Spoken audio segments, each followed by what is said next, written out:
10월 12일까지 함경남도 신포조선소 위성사진을 분석해 이 같은 관측을 내놨습니다. 박사학위 등 각종 문서를 위조해 취업이나 대학원 진학에 부정활용한 사람들이 무더기로 적발됐습니다. 대전경찰청 사이버수사대는 각종 공문서와 사문서를 위조해 판매한 일당 5명과 이들로부터 허위 경력과 자격증을 받아 부정 취업을 한 혐의로 90명을 붙잡았습니다. 오늘은 전국이 대체로 맑겠지만 강원 영동과 영남 동해안에는 약한 비가 오거나 빗방울이 떨어지겠습니다. KBS 1라디오 5시 뉴스를 마칩니다. 지금까지 아나운서 이재홍이었습니다. KBS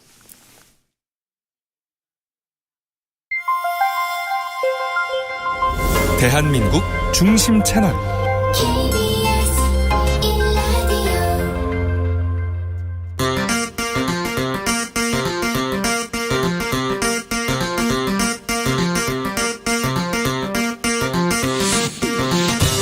추진우 라이브.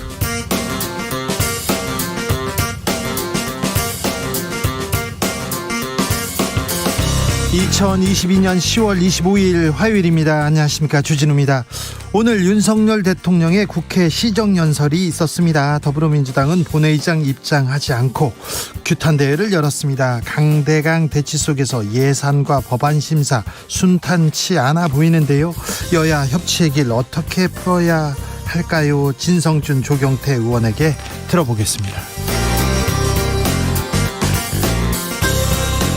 더불어민주당 김의겸 의원과 한동훈 법무부 장관 국정감사에서 거친 설전 주고받았습니다. 김 의원, 한 장관과 윤석열 대통령이 김앤장 변호사 30여 명과 고급 술집에서 술자리를 가졌다는 의혹 제기했는데요. 한 장관은 장관직을 걸겠다면서 강한 불쾌감 나타냈습니다. 정치권 강탄 술자리 의혹 어디로 격화될지 최가박당에서 짚어보겠습니다. 이준석 대표 열흘째 침묵 이어가고 있습니다. 이대남에서는 홍준표 대구시장, 이대녀는 이재명 민주당 대표에게 호감을 갖고 있다죠. 요즘 정치인들을 어떻게 청년들은 바라보고 있을까요? 요즘 정치에서 살펴봅니다. 나비처럼 날아 벌처럼 쏜다. 여기는 추진우 라이브입니다. 오늘도 자중차에 겸손하고 진정성 있게 여러분과 함께 하겠습니다. 오늘은 대한민국의 가장 동쪽에 있는 섬 독도를 기념하는 독도의 날입니다. 지난 1900년 10월 25일 대한제국 고종황제가 칙령 41호로 독도를 울릉도의 부속섬으로 명시한 날인데요. 이 날을 기념해서 독도의 날 생겼습니다. 일본에서 틈만 나면 독도 영유권 주장합니다. 하지만 우리 땅이라는 것은 역사적으로, 지리적으로, 국제법적으로도 명백한 사실입니다. 독도의 날입니다. 독도와 관련된 이야기 이렇게 보내주시면 됩니다. 독도에 옛날에 강치가 많이 살았다고 얘기하고요. 독도 새우 맛있어요 이렇게 생각하는 사람도 있고요. 독도 갔다 왔더니 너무 좋았어요 얘기하는 분도 있는데, 자, 독도 얘기, 독도 자랑 많이 해주십시오. 샵 9730, 짧은 문자 50원, 긴 문자는 100원이고요 콩으로 보내주시면 무료입니다. 그럼 주진우 라이브 시작하겠습니다.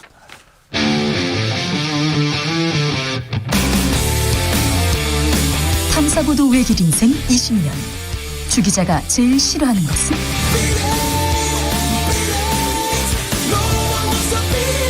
이 세상에서 비리와 부리가 사라지는 그날까지. 오늘도 흔들림 없이 주진우 라이브와 함께.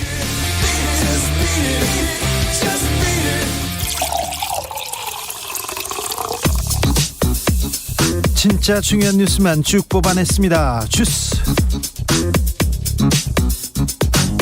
오마이뉴스의 박정우 기자, 어서 오세요. 안녕하십니까? 네, 윤석열 대통령의 시정연설이 있었습니다. 시정연설은 내년 예산을 어떻게 쓰겠다 이렇게 재정정책 설명하는 그런 자리입니다. 네, 그렇습니다. 윤 대통령은 639조 원 규모의 내년도 예산에 대해서 이 재정은 공공부문 구조조정으로 최대한 확보하고 이걸 약자와 서민 지원, 또 미래성장에 대한 투자, 강한 국방 등에 투입할 거다라고 설명을 했고요. 약자, 사회적 약자, 네, 서민 이런 얘기를 했어요. 그렇습니다.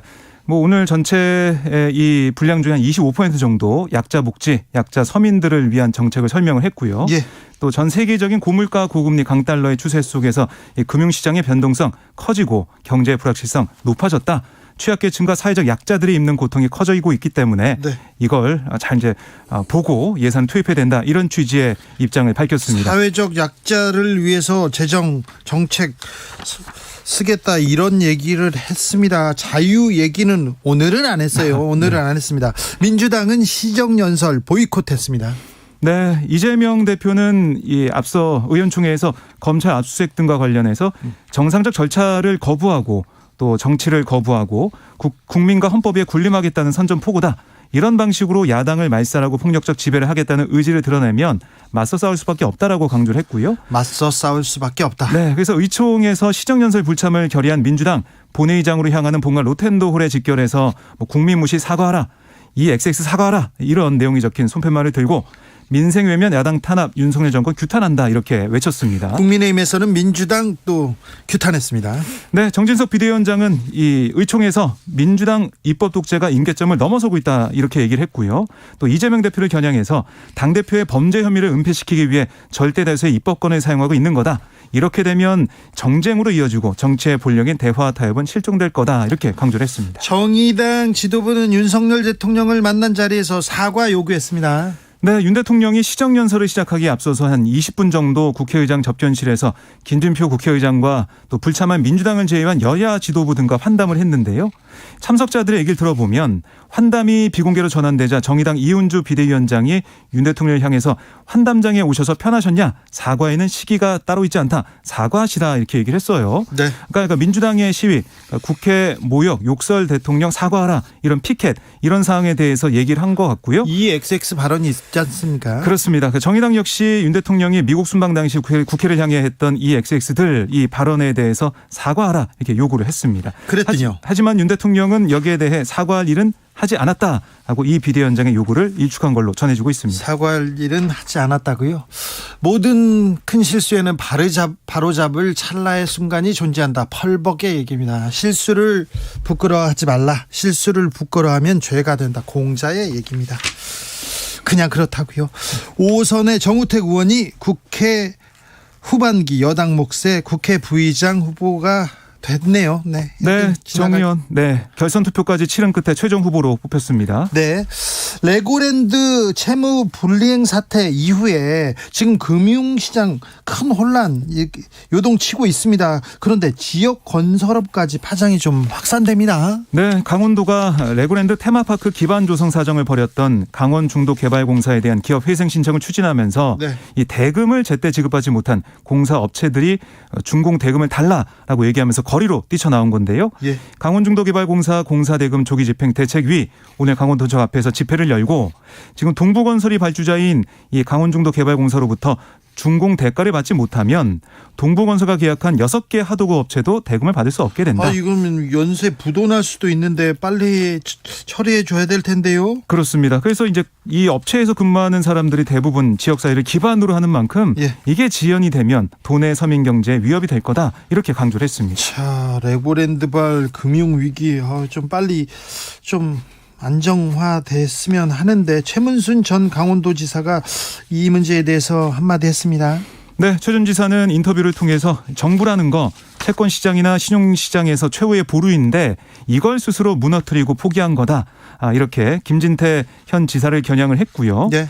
강원중도개발공사를 그냥 뒀으면 차차 연장해 가면서 빚을 갚아 나갔을 거다라고 얘기를 했거든요. 네. 그러니까 돈을 못 갚겠다 한 게 1차 사고였고 예. 또 작게 막을 수 있는 일을 무려 50조 원을 투자하는 단계까지 오게 됐다 이렇게 주장을 했습니다. 네, 빨리 좀 안정화돼야 될 텐데 정치인의 입이 이렇게 중요합니다. 이렇게 무섭기도 합니다. 좀 입조심해야 될 텐데 이런 생각도 해봅니다. 한국노총이 김문수 경사노위 위원장 계속해서 이렇게 입조심 안 하면 논란 일으키면 사회적 대화에서 탈퇴하겠다 이렇게 경고했습니다. 네, 김동명 한국노총 위원장이 오늘 기자 간담회를 했는데요. 정부 정책을 밀어붙이기 위한 수단으로 사회적 대화를 이용하고 또 김문수 위원장이 상식적으로 용납할 수 없는 발언 계속되면 탈퇴를 결단할 수밖에 없다 이렇게 주장을 했는데 대통령에게 책임을 묻겠다고도 했습니다. 그렇습니다. 네, 제발 입조심하셔야 될 것 같습니다.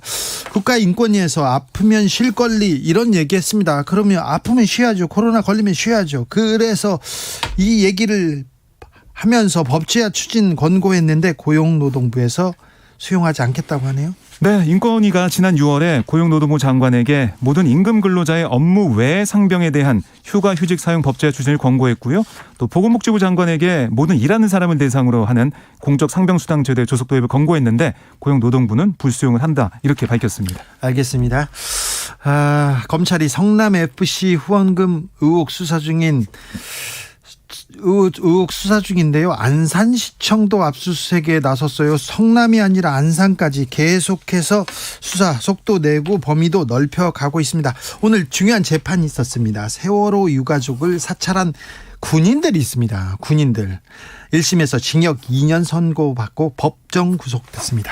네, 이 서울중앙지법 형사합의 21-2부는 누구보다 군의 정치적 중립 의무를 수호할 헌법적 책무가 컸는데도 네. 상관의 명령이란 명목으로 정치관여 목적이 명백한 직권남용 행위에 가담했다라고 얘기하면서 비난 가능성이 크고 책임이 무겁다라고 밝혔는데요. 네. 이 김대열 지원관 전 국군 기무사령부 참모장이 1심에서 징역 2년을 선고받고 법정 구속이 됐습니다. 네. 그래서 이 기무사가 박근혜 이 당시 대통령의 지지율 회복을 위해서 네. 세월호 유족에 대한 부정적 여론을 조성하는 목적으로 정치 편향과 정치 성향 또 경제 형편 사생활 동향을 수집한 것으로 드러나고 있습니다. 네. 세월호 유가족의 관련된 사찰을 했습니다. 군인들이. 아니 나라를 지켜야죠. 세월호 유가족을 사찰하면 어떻게 합니까? 지금 2014년 일인데요. 지금이라도 구속돼서 좀 정의가 법이 바로 섰다 이런 생각도 해봅니다. 영국 역사상 최연소 총리죠. 그리고 첫 비백인 총리 리시 수넥 총리가 오늘 취임했습니다. 네, 수넥 내정자는 버킹엄 궁에서 찰스 3세 국왕으로부터 총리 취임 승인을 받은 다음에 네. 지금 한 2시간 정도 뒤면 다우닝가 10번지 총리관저 앞에서 취임 연설할 예정이에요. 예. 트러스 총리 내각이 대규모 감사안을 발표한 다음에 혼란에 빠진 금융시장 수습해야 하는 수넥 내정자가 통합 안정에 방점을 찍고 있는데 어떻게 경제위기 극복을 할지 좀 지켜봐야겠습니다. 네. 코로나 확진자가 4만 명 넘었습니다. 네, 오늘 0시 기준 코로나19 신규 확진자 43,759명인데요. 일주 전보다 15,036명 늘어났습니다. 계속 늘어나는 추세예요. 그렇습니다. 4만 명을 넘은 건 지난달 21일 이후 34일 만이고요. 확진자 수가 연일 증가하면서 이르면 다음 달부터 7차 유행이 시작될 수도 있다. 이런 분석이 나오고 있습니다. 코로나 조심해야 됩니다. 주스 박종호 기자 함께했습니다. 감사합니다. 고맙습니다. 무섭거나 그러지는 않죠? 네, 괜찮습니다. 네. 그냥 편하게 가세요. 네. 독도는 우리 땅입니다. 독도에 얽힌 추억들 속속 도착합니다. 10월 25일이 독도의 날이라고요. 기억하겠습니다. 오케이님 얘기하셨고요. 우혜진님께서 3대가 덕을 쌓아야 들어갈 수 있다는 독도. 7년 전에 바다 날씨가 안 좋아서요. 울릉도까지밖에 못 가봐서 아쉬움이 더 큰 곳입니다. 태극기도 준비해 갔는데 꼭 한번 가보고 싶어요. 이렇게 얘기하시고요. 7649님 올 휴가에 심한 배멀미를 뚫고 우리 가족 독도 가가지고 명예 주민증 만들었어요. 독도는 대한민국 영토인 건 상식입니다. 그렇죠? 네, 상식입니다. 당연하죠. 네, 독도 우리 땅이어서 별말 안 하렵니다. 네, 다른 얘기 하지 마세요. 네, 특별히 일본 말입니다. 주진우 라이브.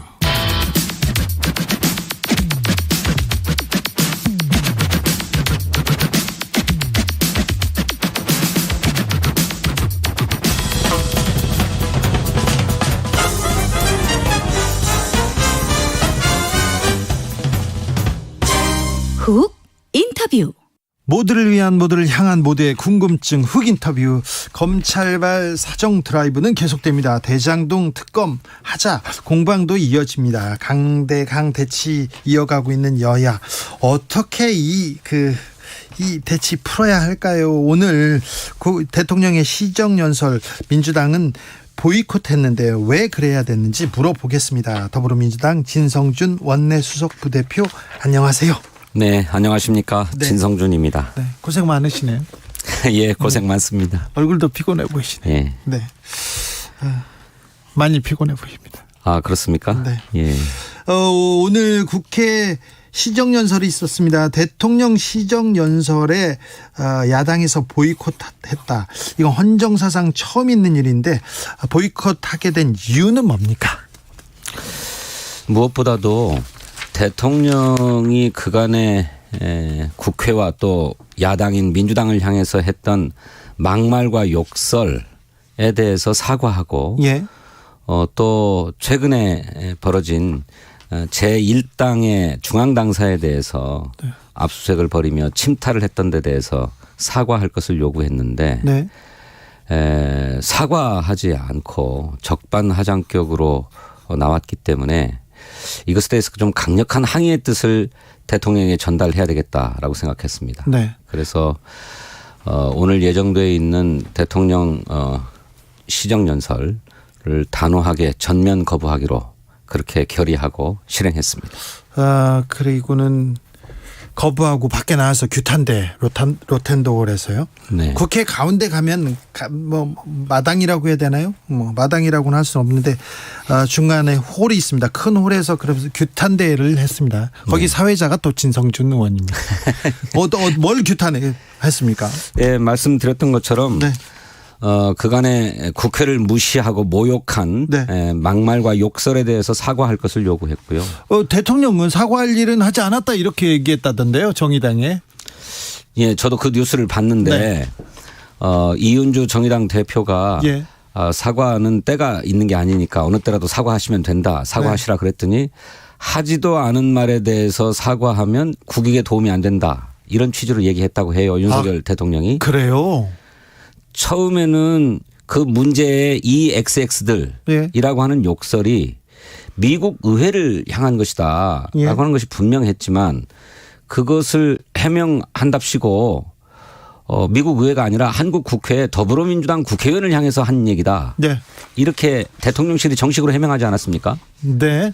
그랬다가 나중에 슬그머니 대통령실의 부대변인을 통해 가지고 한국 국회를 향한 게 아니었다 이랬다가 나중에는 또 기억이 정말 안 난다 그랬다가 오늘은 아예 하지도 않았다 그런 말을 이렇게 말이 계속 바뀌어요. 아니 뭐 하기는 했잖아요. 하기는 아니 했는데 온 좀 국민이 다 듣고 세계가 듣지 않았습니까? 아니 그런데 네, 좀 그런데 이렇게 발뺌을 할 수 있나요? 네. 천연덕스럽게. 국민의힘에서는 민주당의 입법 독재 임계점을 넘고 있다 얘기하는데 이게 무슨 말이죠? 그리고요 이재명 지키기 위해서 민생을 내팽개친 것이다 이렇게 얘기하더라고요. 그거 좀 이해할 수 없는 말입니다. 뭐 이치에 맞지도 않고 사리에 맞지도 않아요. 검찰 독재에 대한 자기 성찰부터 필요합니다. 검찰 독재. 그렇습니다. 지금 윤석열 대통령과 검사 시절에 함께 밥 먹었던 핵심들이 네. 정부 요직에 포진해 있고 예. 뭐 법무부나 검찰은 말할 것도 없지만 이들이 그야말로 무소불위의 권력을 휘두르고 있지 않습니까? 민주당 제1당의 중앙당사를 압수수색한 전례가 없습니다. 군사독재 시절에도 그런 짓은 하지 않았습니다. 그런데요 압수수색을 해서 들어와서 중요한 뭐 수사 단서를 이렇게 뭐 가져간다 그 수사상 의미보다는 왜 실익이 없는 야당 압수수색을 강행했을까요? 의문이 듭니다. 그러니까요. 그러니까 그것은 무슨 뭔 증거를 확보하겠다라고 하는 것이라기보다 네. 민주당이 범죄 집단이다. 부패 집단이다. 뭐 이런 이미지를 국민에게 보여주기 위해서 쇼를 한 것이라고 생각하는 것입니다. 네. 알겠습니다. 그 얘기는 잠시 후에 하겠습니다. 오늘 그런데 시정연설에서요 대통령께서 약자를 7번 얘기했어요. 그리고 경제 얘기도 했어요. 이번에는 자유 얘기도 안 했고요. 이번 시정연설은 어떻게 보셨습니까? 우리 정책위 김성환 의장께서 평가를 했어요. 예. 참말이지 무성의하고 비정한 예산안이고 그런 시정연설이다. 이렇게 얘기했습니다. 아니 야당이어서 반대하는 것도 좋은데 반대만 하지 말고 그래도 뭔 좀 의미가 있다 이런 부분은 없었습니까? 아니 그렇지 않습니다. 지금 고물가, 고금리, 고환율로 우리 민생 경제가 말할 수 없는 고통을 겪고 있습니다. 그러니까요. 이것을 극복하려면 그것을 위한 처방과 의지를 담아야 되는데 그런 게 전혀 보이지 않아요. 네. 지금 이 정부가 내년도 예산을 긴축 예산을 편성했다고 하는데 네. 그 긴축의 근거가 그거는 너무 많이 돈이 풀려서라고 하는 게 아니고 예. 초부자들을 위한 감세를 예. 했고 그 감세에 따라서 세수가 줄어들었기 때문에 그에 맞춰서 긴축재정이라고 하는 걸 편성한 겁니다. 예. 그런데 영국의 트러스 총리가 예. 이렇게 초부자 감세에 이은 긴축재정을 편성하려다가 44일 만에 사퇴했어요. 예. 네. 그러니 세계적 추세와도 맞지 않을 뿐만 아니라 네. 우리 경제와 민생이 당면하고 있는 현실을 극복하겠다고 하는 처방도 아니라는 것입니다. 예. 이렇게 부자들의 세금은 깎아주는 반면에 네. 이렇게 세수가 줄어드니까 정작 우리 서민들과 약자들을 위한 민생 예산은 큰 폭으로 삭감해 놓은 예산이 내년도 예산입니다. 시정연설이 내년 예산 어떻게 쓸 테니까 지금 민주당 그리고 국민들한테 도와주세요. 이렇게 설득하는 자리 아닙니까? 그렇습니다. 정책을 설명하는 자리 아닙니까? 그렇습니다. 그런데 내년도 예산 민주당의 도움 받아야 되는데 협치해야 되는데 내년 그럼 예산안 심사 벌써부터 진통 예상됩니다. 글쎄요. 도무지 협력을 구하는 자세라고도 할 수가 없고 협치를 모색하겠다고 하는 자세라고도 볼 수가 없습니다. 네. 그러니까 더더욱 이해할 수 없는 거예요. 예. 대통령 말 맞다나 민주당이 종북 주사파 집단이라 협치를 않겠다는 것인지 제1당 그냥 야당도 아닙니다. 국회 절대 다수 의석을 갖고 있는 정당 아닙니까? 네. 그래서 민주당의 협력이 없이는 법안 하나도 통과시킬 수가 없고 예산안 한 푼도 통과시킬 수가 없는 게 현실 아닙니까? 그렇죠. 그렇다면 야당의 목소리에도 귀를 기울이고 그것을 최대한 수용하려고 노력해 줘야 되는데 정말 모르쇠로 일관하고 있지 않습니까? 야당을 향해서 욕설을 했다고 대놓고 얘기를 하더니 그에 대해서 사과 한마디 없어요. 알겠습니다. 진성준 의원께서 중앙당사 야당 중앙당사에 대한 압수수색이 처음이다 이렇게 얘기했는데 국정감사 도중 압수수색은 처음입니다. 하지만 야당 중앙당사를 압수수색한 적은 있습니다. 노무현 정부 때도 있었고요. 네. 원내 제1당. 네네 알겠습니다. 예. 검찰이 제1당 한나라당 중앙당사 압수수색한 바 있습니다. 검찰에서 계속해서 이렇게 민주당사 압수수색 두 번 했고요. 그다음에 오늘 안산시청 압수수색했다 이런 얘기도 있는데 일련의 검찰의 수사들 어떻게 보고 계십니까? 네, 우리 민주당의 당 대표인 이재명 대표를 겨냥하고 또 네. 죽이려는 수사다 이렇게 생각합니다. 그래요. 그렇게 민주당을 말려 죽이겠다는 것이죠. 아니 그런데 유동규 전 성남도시개발공사 본부장이 누구한테 돈을 줬다 이 얘기한 거 아닙니까? 이 부분은 수사해야죠. 네, 수사해야죠. 수사해야 되는데 그 진술이 나오게 된 정황도 네. 좀 수상쩍습니다. 정황이요? 유동규 본부장이 1년 동안 구속되어 있었는데 네. 그간에 검찰에 수시로 불려다니면서 네. 계속 회유와 협박을 당했다는 거예요. 예. 그런 끝에 석방을 며칠 앞둔 시점에 비로소 그 진술을 얻어냈다는 것입니다. 예. 그러니까 저희들은 유동규 본부장에게 석방시켜 줄 테니까 네. 이재명에 대해서 한마디 불어라. 네. 이렇게 거래를 한 게 아닌가. 네. 그리고 그 결과로 유동규가 직접 이재명 대표에게 돈을 줬다는 것도 아니고 네. 그 측근인 김용 부원장한테 이른바 대선 자금을 줬다는 진술을 받아내는데 네. 이것도 유동규가 자기가 자금을 마련해서 자기 돈으로 준 게 아니라 예. 남욱의 돈을 받아다가 전달한 책임밖에 없는 거잖아요. 예. 그러니까 유동규의 죄가 굉장히 가벼워졌어요. 예.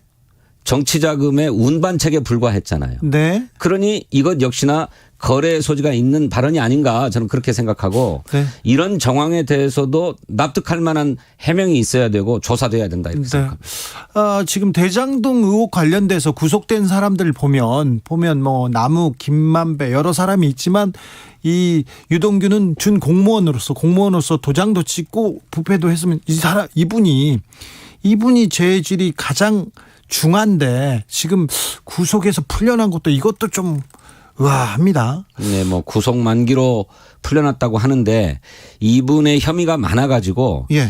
1죄의 구속 만기가 되어서 2죄에 대한 구속을 신청했어야 되는데 네. 2죄에 대한 구속은 신청하지 않고 예.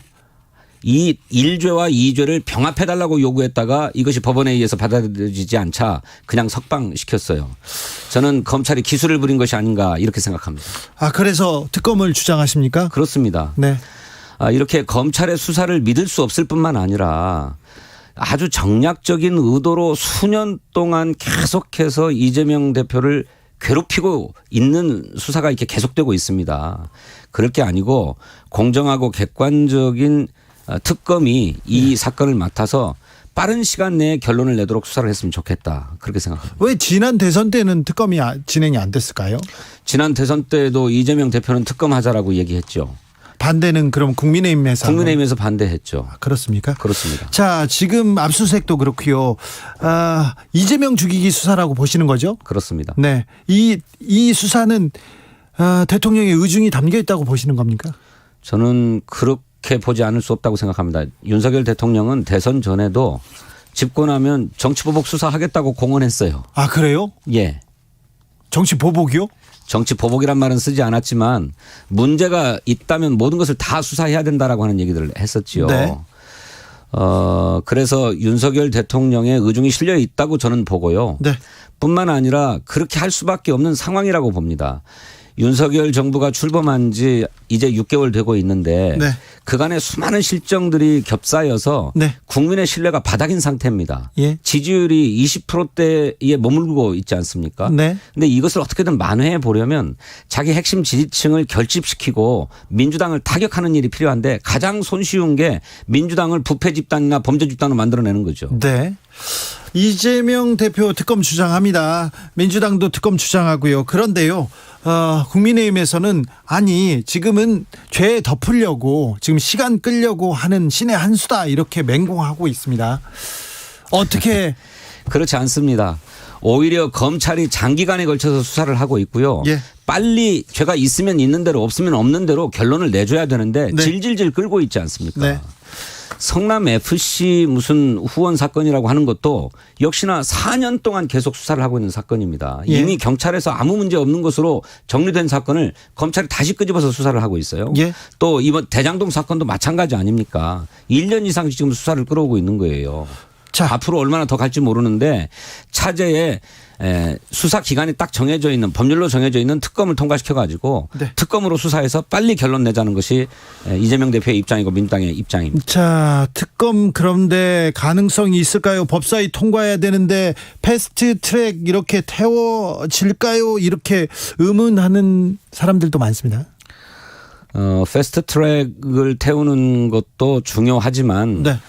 국회법이 정하고 있는 여러 가지 법안 통과의 절차들과 방법들이 있습니다. 네. 이런 걸 종합적으로 보아서 가장 좋고 또 확실한 방안들을 찾아내야죠. 지금 그렇게 하겠습니다. 아무튼 특검으로 가는 게 가장 좋은 방법이다 이렇게 보시는 거잖아요. 지금은 검찰의 수사를 믿을 수 없다. 네. 그렇기 때문에 특검으로 가야 된다 이렇게 생각합니다. 만약에 패스트 트랙을 가려면 법사위에서 시대전환 조정훈 의원 다시 넘어가야 되는데 네. 조정훈 의원이 그동안 민주당 의원한테 전화 한 통 못 받았다 이런 얘기 하더라고요. 좀 서운한가 봐요?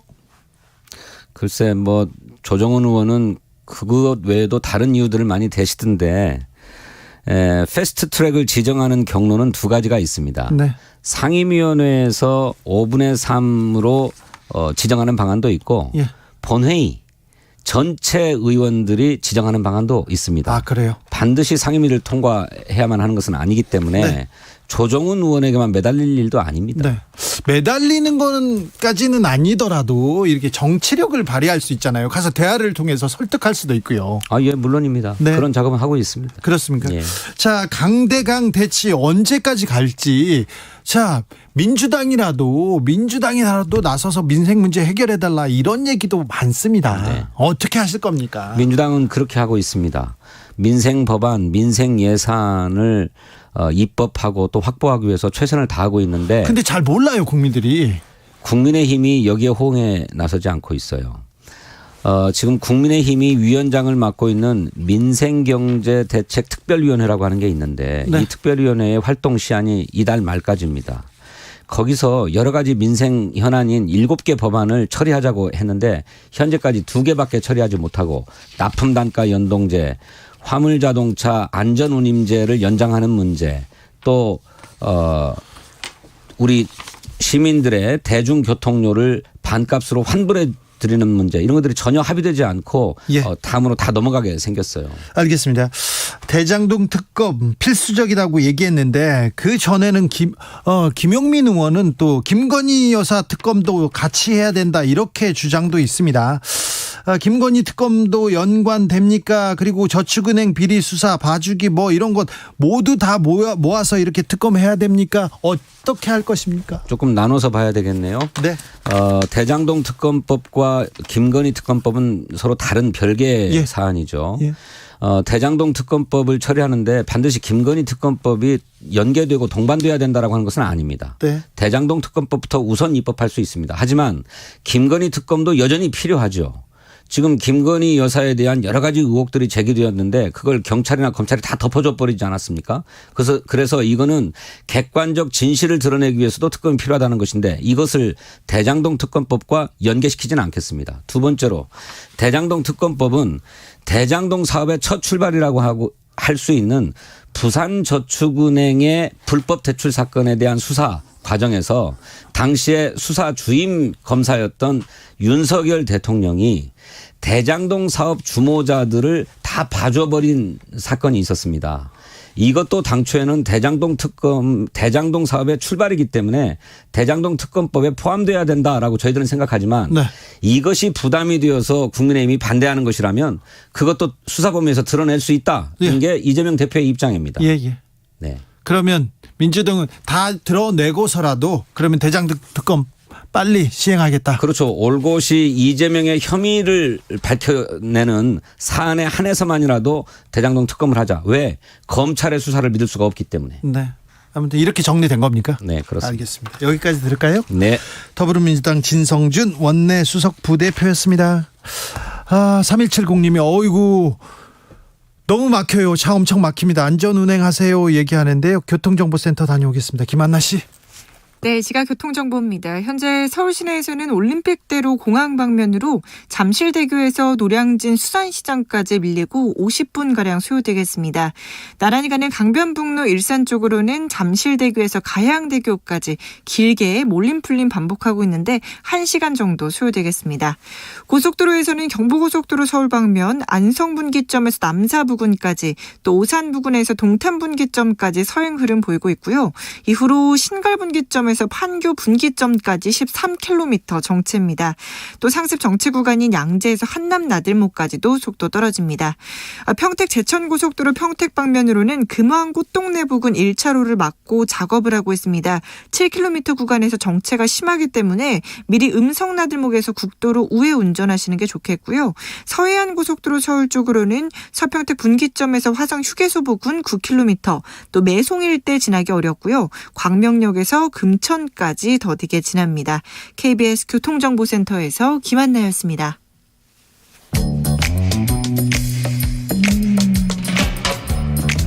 오늘의 정치권 상황 깔끔하게 정리해드립니다. 여당 야당 크로스 최가박과 함께 최가박당.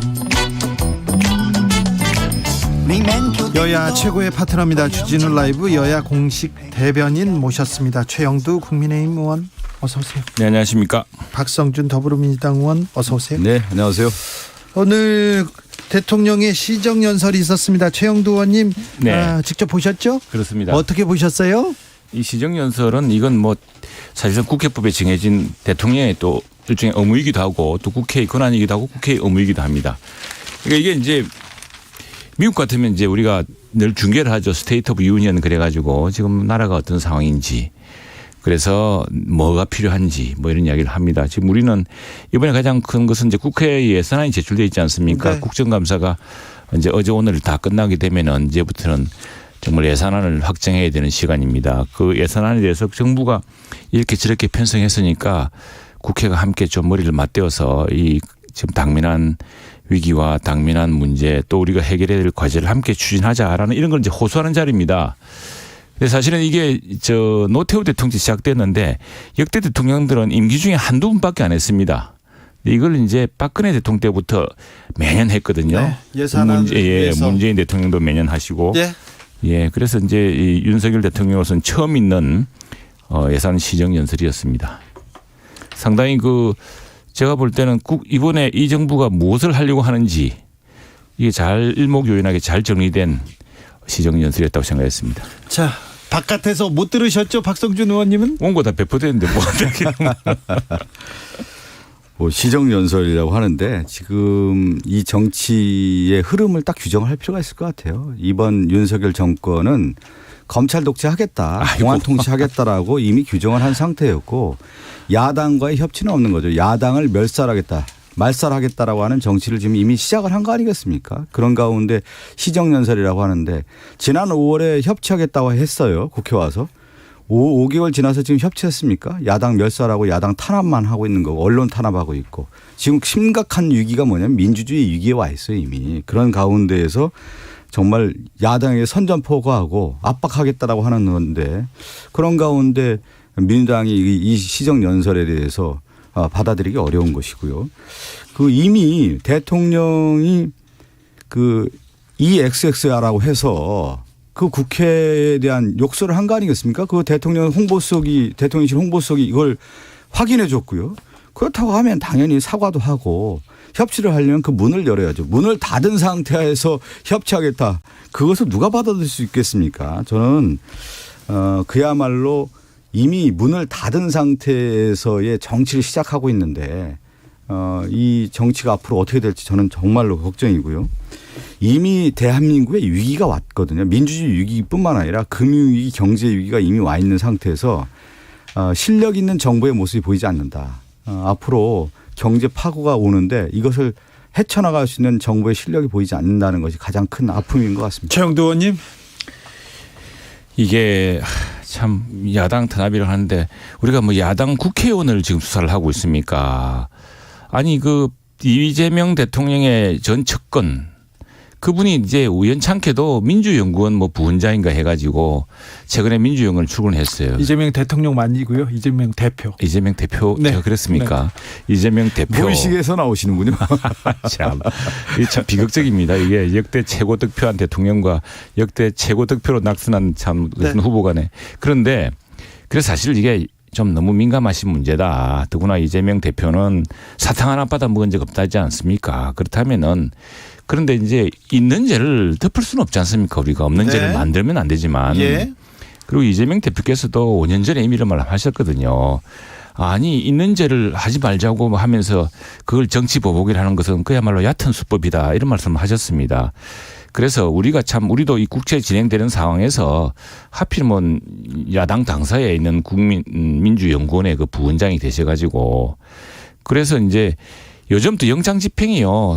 아무데나 뒤질 수 있는 게 아닙니다. 딱 특정된 장소만 하기 때문에 그게 아닌데 야당 국회의원이나 특을 한 것도 아닌데 이제 갑자기 사탕 하나 받아 먹은 적도 없다고 하시면서 이렇게 민감하시니까 야당 전체가 국정감사도 못하고 동원되는 그런 일이 안 생겼습니까? 안타깝습니다. 안타깝고. 말씀드리면 윤석열 정권 들어와서 갑자기 전반적인 것을 볼 때 결국은 화살이 어디로 가고 있습니까? 문재인 대통령, 전 대통령. 그 주변에 있는 사람들 좀 탈탈 털어서 다 구속시키고 있단 말이에요. 그것도 이제 안보에 관련된 부분을 가지고 이미 다 드러난 사실이 있는 건데 서해 공무원 피격 사건 같은 경우는 SI 자료만 딱 보면 나오는 건데 어쨌든 서욱 국방부장까지 구속시키고요. 이런 움직임들이 있어서 결국은 마지막 화살은 문재인 전 대통령에게 있는 거고 또 하나 이재명 당대표와 관련된 부분 대장동 특혜 의혹으로 수사를 했단 말이에요. 특혜. 근데 특혜는 누가 받았습니까? 50억 받은 사람들 아니에요.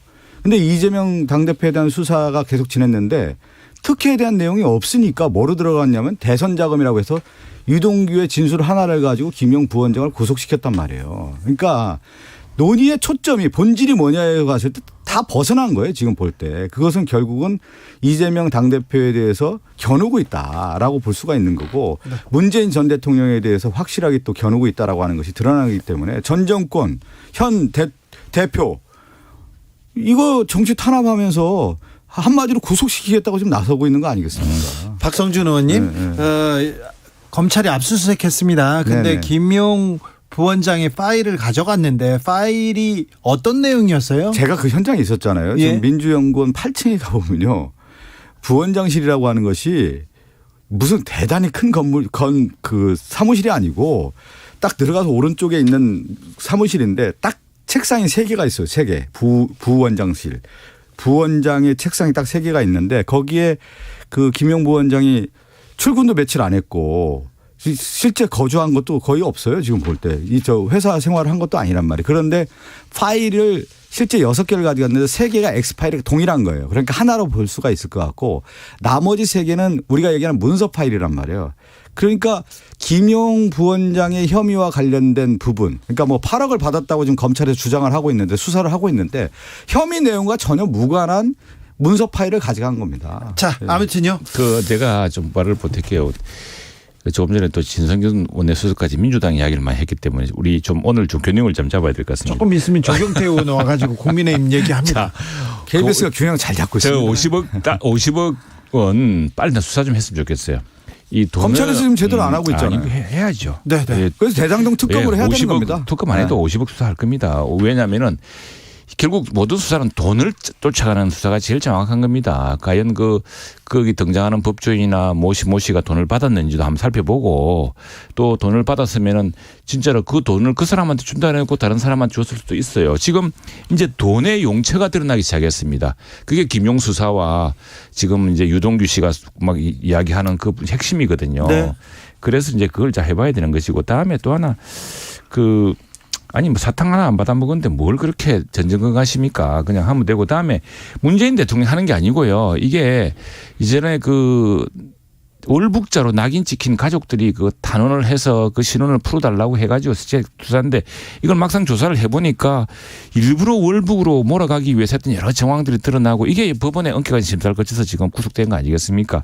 그래서 전혀 지금 뭐 사탕 하나 찾아본 게 없고 당시에 가입한 게 없다면은 그걸 목적 없는 죄를 만들어서 할 수 없는 거고 그렇게 가는 거 있는 겁니다. 다음에 또 하나는 이재명 대표에 대해서는 민주당 내에서 사법 리스크란 말이 있지 않았습니까? 그래서 방탄하려고 지금 빨리 당에 들어와서 당대표가 돼가지고 이렇게 지금 당을 혼란스럽게 만들고 정기국회 진행하는데 그 전전긍긍하게 만든 거 아니겠습니까? 그런 생각하시죠. 아무튼 사정정국 그다음에 또 시정연설 보이콧 이렇게 강대강으로 가는데 이 대치 상황 어떻게 풀어야 됩니까? 이 대치 상황의 근본적 원인은 저는 윤석열 대통령이 있다고 봐요. 그러니까 처음에 원래 본연의 모습을 초심으로 돌아가야 되는 거죠. 대한민국을 위해서 일하겠다라고 하는 모습이 있었다고 하면은 가장 중요한 것은 대통령 초기의 모습은 통합과 협치라는 거예요. 그런데 이 통합이 아니라 분열하고 저는 대통령이나 그 주변 사람들이 이미 극단주의에 가 있다고 봐요. 뭐냐면 김문수 노사정 위원장인가요? 경산의 위원장이죠. 경산의 위원장을 써가지고 뭐 김일성주의자 나오고 그리고 지금 대통령의 언어를 보면 주사파 용어 나오고 이거는 보면 실질적으로 극단주의에 지금 가고 있단 말이에요. 이 정치라고 하는 것은 결국은 국민의 통합이고 중심을 잡아가는 역할인데 한쪽에 치우친 정치, 무게중심이 한쪽에 치우쳤다라는 것은 결국은 분열과 극단으로 가는 거거든요. 저는 다시 대통령이 이 5년을 국정 운영이라고 하는 부분에 대해서 생각한다고 하면 무엇을 해야 될 것인지. 예. 오늘 시정연설에서도 비전이 별로 없잖아요. 국가를 위해서 뭘 하겠다라는 게 드러나지 않아요. 아니, 지금 왜요? 재정 상황 위기 상황을 함께 해결해야 된다는 문제 또 이렇지만 어렵지만 사회적 약자는 먼저 보호해야 된다는 거 연구개발을 통해서 미래 성장 자원을 안보 민주당 때 하던 이야기도 같은 이야기도 많습니다. 또 하나는 지금 이제 경제 민생을 둘러싸고서 머리를 맞대야죠. 그래서 저는 민주당이 이재명 대표의 사법 리스크에서 민주당 스스로 벗어나는 게 중요합니다.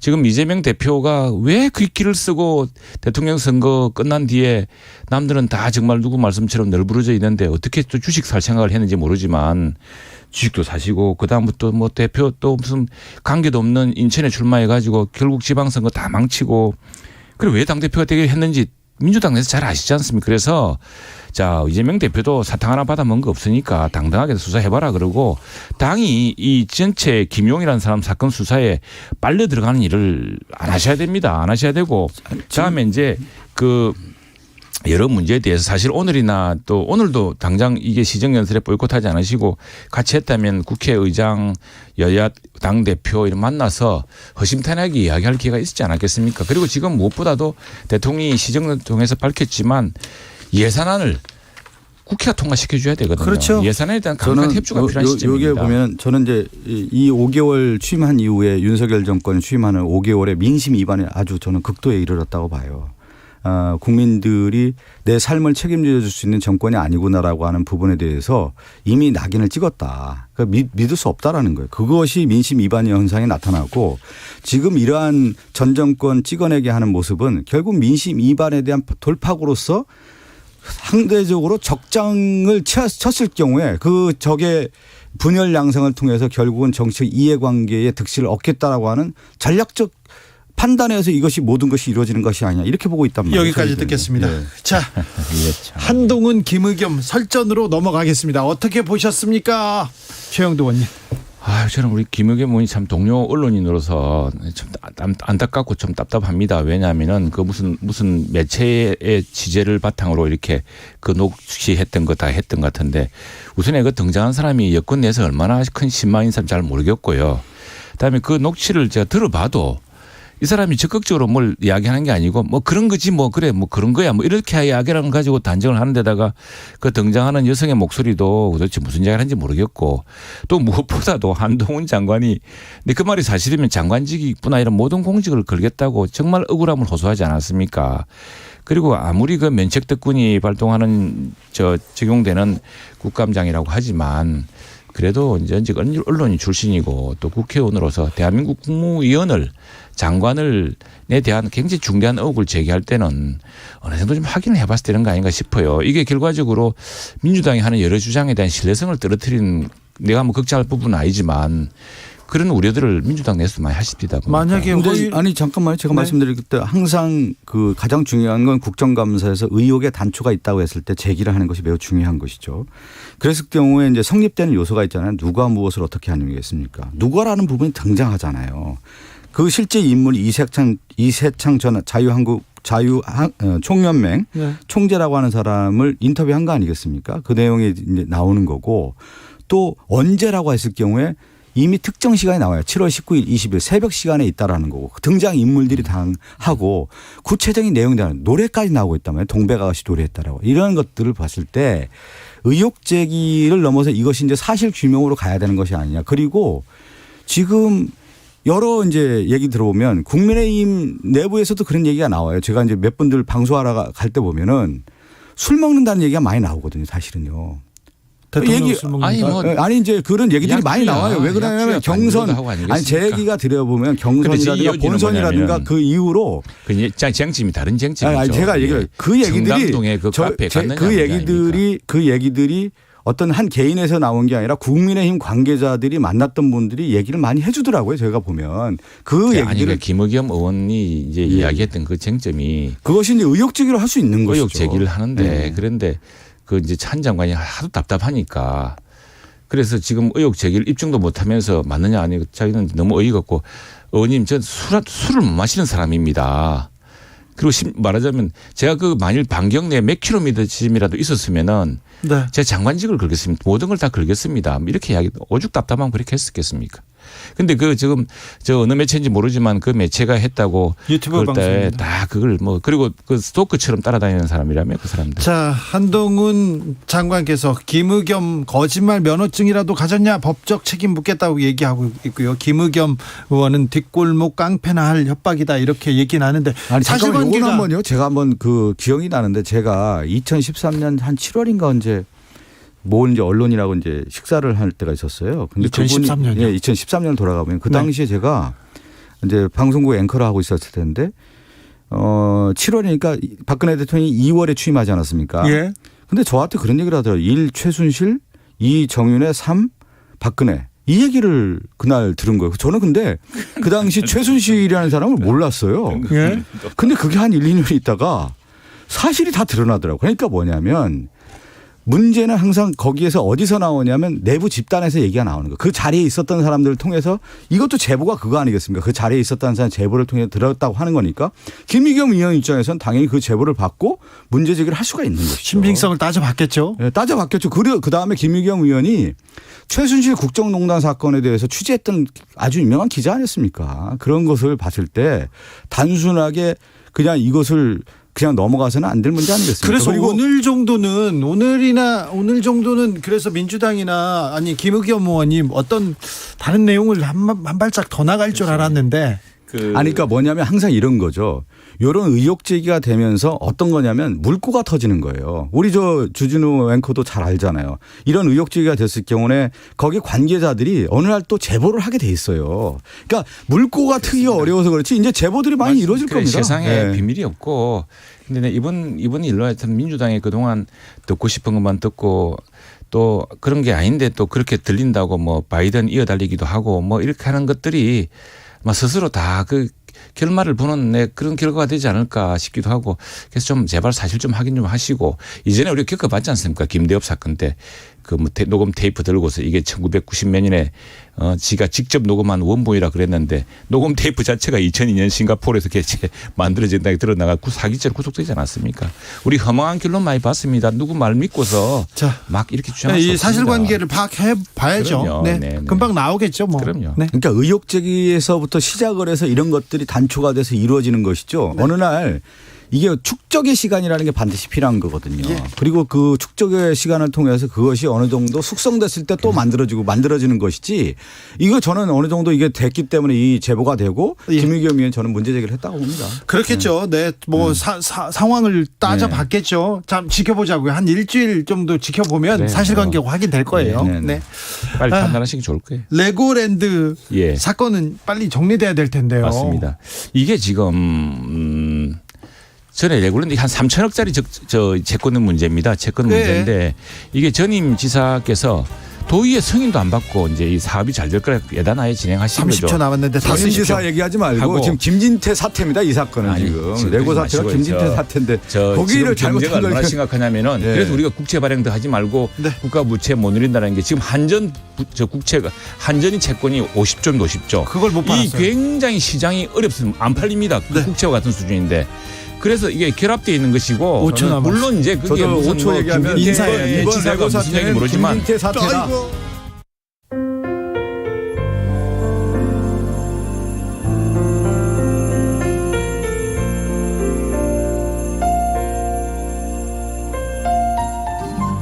KBS 라디오 연중기획 희망충전 대한민국 505번째 이야기.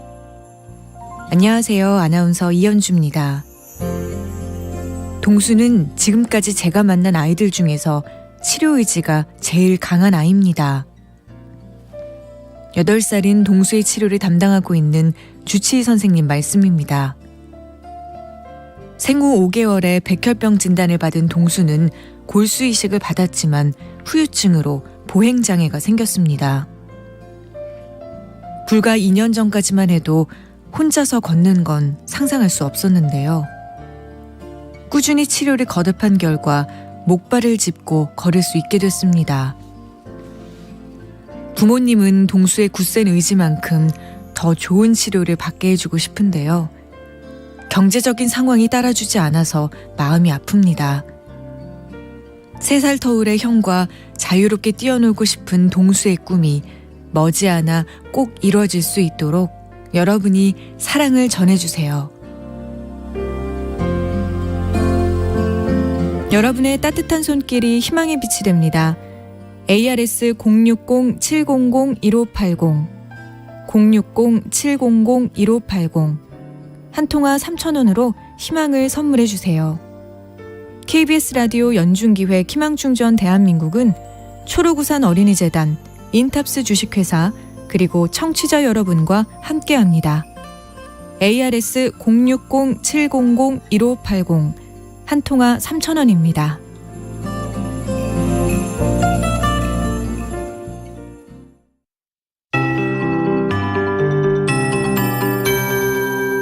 KBS 58분 날씨. 기온은 서서히 상승세를 띠겠습니다. 하지만 당분간 목요일까지는 아침 기온이 조금은 낮은 편이고요. 오늘보다는 높아지겠습니다. 오늘 서울이 5.9도로 기록이 됐는데요. 내일은 서울이 아침 최저기온 7도로 약간은 오르지만 평년보다 여전히 낮겠고요. 목요일과 금요일 서울의 아침 최저기온은 9도. 아무래도 평년 이맘때 추위와 비슷한 아침 추위는 당분간 있겠습니다. 낮 기온이 상승세를 띠면서 내일 낮부터 조금 더 풀리겠습니다. 내일 낮에 서울이 18도, 전국적으로 대부분 20도 정도의 기온을 보이겠고요. 아침 기온이 많이 떨어지면서 내일도 얼음과 서리 소식이 들리는 곳이 많겠고 모레도 일부 강원 내륙으로는 산지와 포함해서 일부 지역 얼음과 서리 소식이 이어지겠습니다. 내일 아침도 대관령이 영하 2도까지 떨어지고 파주나 이천 세종은 3도로 여전히 오늘보다는 기온이 상승세지만 춥긴 하겠습니다. 내일 낮부터 기온이 회복이 되면서 맑은 하늘 드리워지겠고요. 오늘은 저녁까지 강원, 영동, 경상권 동해안 곳에 따라 빗방울이 좀 떨어질 수 있습니다. 제주도도 내일 오전부터 낮 사이 빗방울 예보가 있고요. 다른 지역은 막다가 내일 오후부터는 구름량이 늘겠습니다. 동해안에 가끔 내리는 비, 모래와 글피에도 좀 예보가 돼 있고요. 미세먼지 농도 상황은 괜찮습니다. 현재 서울 기온은 15.9도입니다. 최영우였습니다.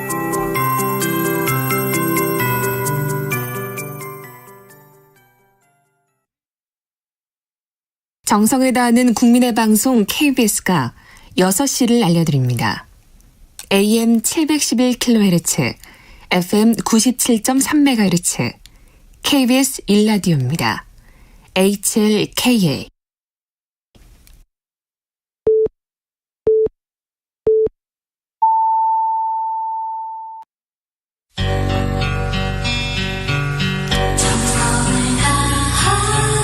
정성을 다하는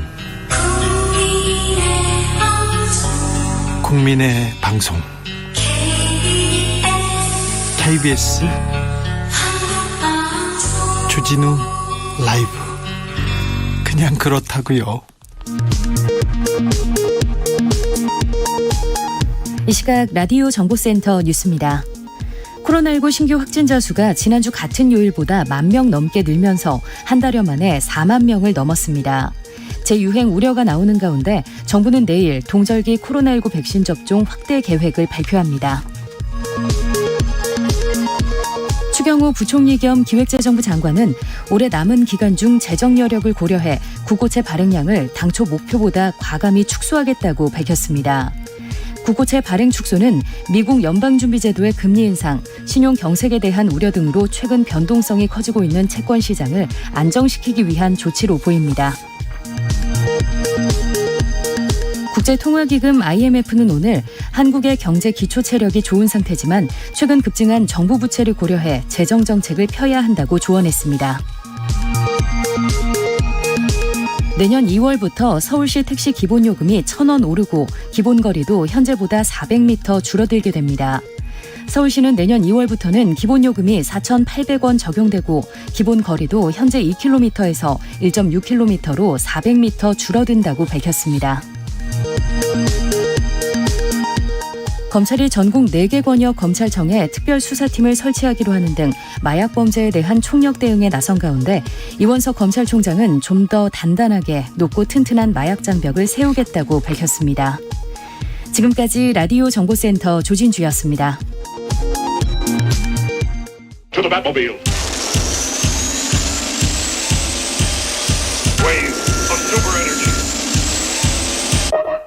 주 기자의 1분. 피자헛, 도미노 피자를 제치고 피자 업계의 1위를 질주하던 회사가 있었습니다. 미스터 피자. 2000년대 들어서는요, 미스터 피자는 원조인 일본의 상품권도 사들였고요. 미국, 중국, 베트남으로 사업 무대를 넓혔습니다. 잘 나가던 미스터 피자가 위기에 빠진 것은 오너 때문이었습니다. 2016년에 정우연 회장이 경비원 폭행하는 사건이 발생했습니다. 기억하시죠? 회장들의 가족들은 회사를 만들어서 통행세를 받습니다. 동생은 치즈 회사를 만들었고요. 모든 가맹점은 동생 회사에서 비싼 치즈 써야 했습니다. 이른바 치즈 통행세로 동생 최소 56억 원 부당 이득 얻었습니다. 여기에 미스터 피자 가맹주들은요, 부당한 광고비도 떠안아야 했습니다. TV 광고 많이 했거든요. 여기에 항의하면요, 가맹점 계약 바로 해지했습니다. 탈퇴한 점주들이 피자집을 차리면 인근에 미스터 피자 점포를 열었습니다. 망하라고요. 보복이었지요. 결국 정 회장은 대국민 사과했습니다. 그런데 구속됐고요. 사업은 내리막길 걸었습니다. 그 피해는 고스란히 직원들 그리고 가맹점주들이 보았습니다. 검은 콩 우유로 유명한 45년 역사의 푸르밀이 사업을 접기로 했습니다. 직원 350여 명에게 정리해고됐다는 이메일만 보낸 상태였습니다. 직원들과는 전혀 협의도 안 했고요. 경영진들이 일방적으로 결정했다고 합니다. 이번 결정으로 푸르밀 직원들, 협력업체들, 낙농가, 화물차 운전기사 등 수백 명 함께 일자리를 잃게 됩니다. 가족까지 합하면 수천 명이 됩니다. 푸르밀은 2009년부터 9년 연속 흑자 내는 좋은 기업이었어요. 그런데 신준호 회장의 아들 신동환 대표이사가 경영을 맡은 2018년 이후 회사는 계속 적자 행진 거듭합니다. 노조에서는요, 오너가 경영은 관심이 없어요. 본사 건물을 온통 피규어로 장식하는 등 취미만 이렇게 매진하고 있는데 회사가 제대로 가겠습니까? 이렇게 비판합니다. 오너의 무능에 대한 책임 전적으로 직원이 지게 됩니다. 직원들은 인원 감축하겠다, 임금 삭감하겠다 하면서 뛰면서 회사 살리기에 나섰는데, 이런 상황에서도 퇴직한 신준호 회장 임금을 100%나 받았다면서요. 그리고 퇴직금 30억 원 타갔다고 합니다. 피 묻은 빵 먹을 수 없다. SPC에 대한 불매운동 일어나고 있습니다. 오너, 경영진이 잘못했는데 피해는 직원들이 봅니다. 그리고 그 피해는 고스란히 가맹점주들이 져야 합니다. 지금까지 주기자의 1분이었습니다.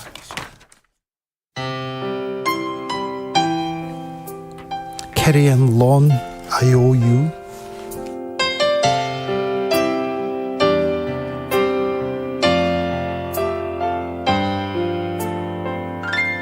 You believe that I've changed your life forever, and you're never gonna find another somebody like me. And you wish you had more than just a lifetime to give back all I've given you, and that's what you believe. But I owe you the sunlight in the morning and the nights of all this loving that time can't take away. And I owe you more than life now, more than ever. I know that it's the sweetest debt I'd ever have to pay.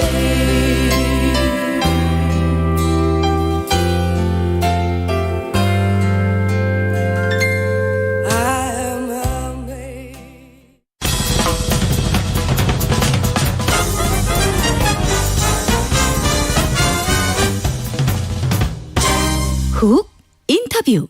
훅 인터뷰 이어가겠습니다. 윤석열 대통령의 시정연설이 열렸는데요. 제1야당은 불참하는 그런 초유의 사태가 발생했습니다. 예산안 통과해야 되는데 여야 대치 더욱 심화될 것으로 보입니다. 협치는 어려운 걸까요? 협치의 길은 요원하기만 한가?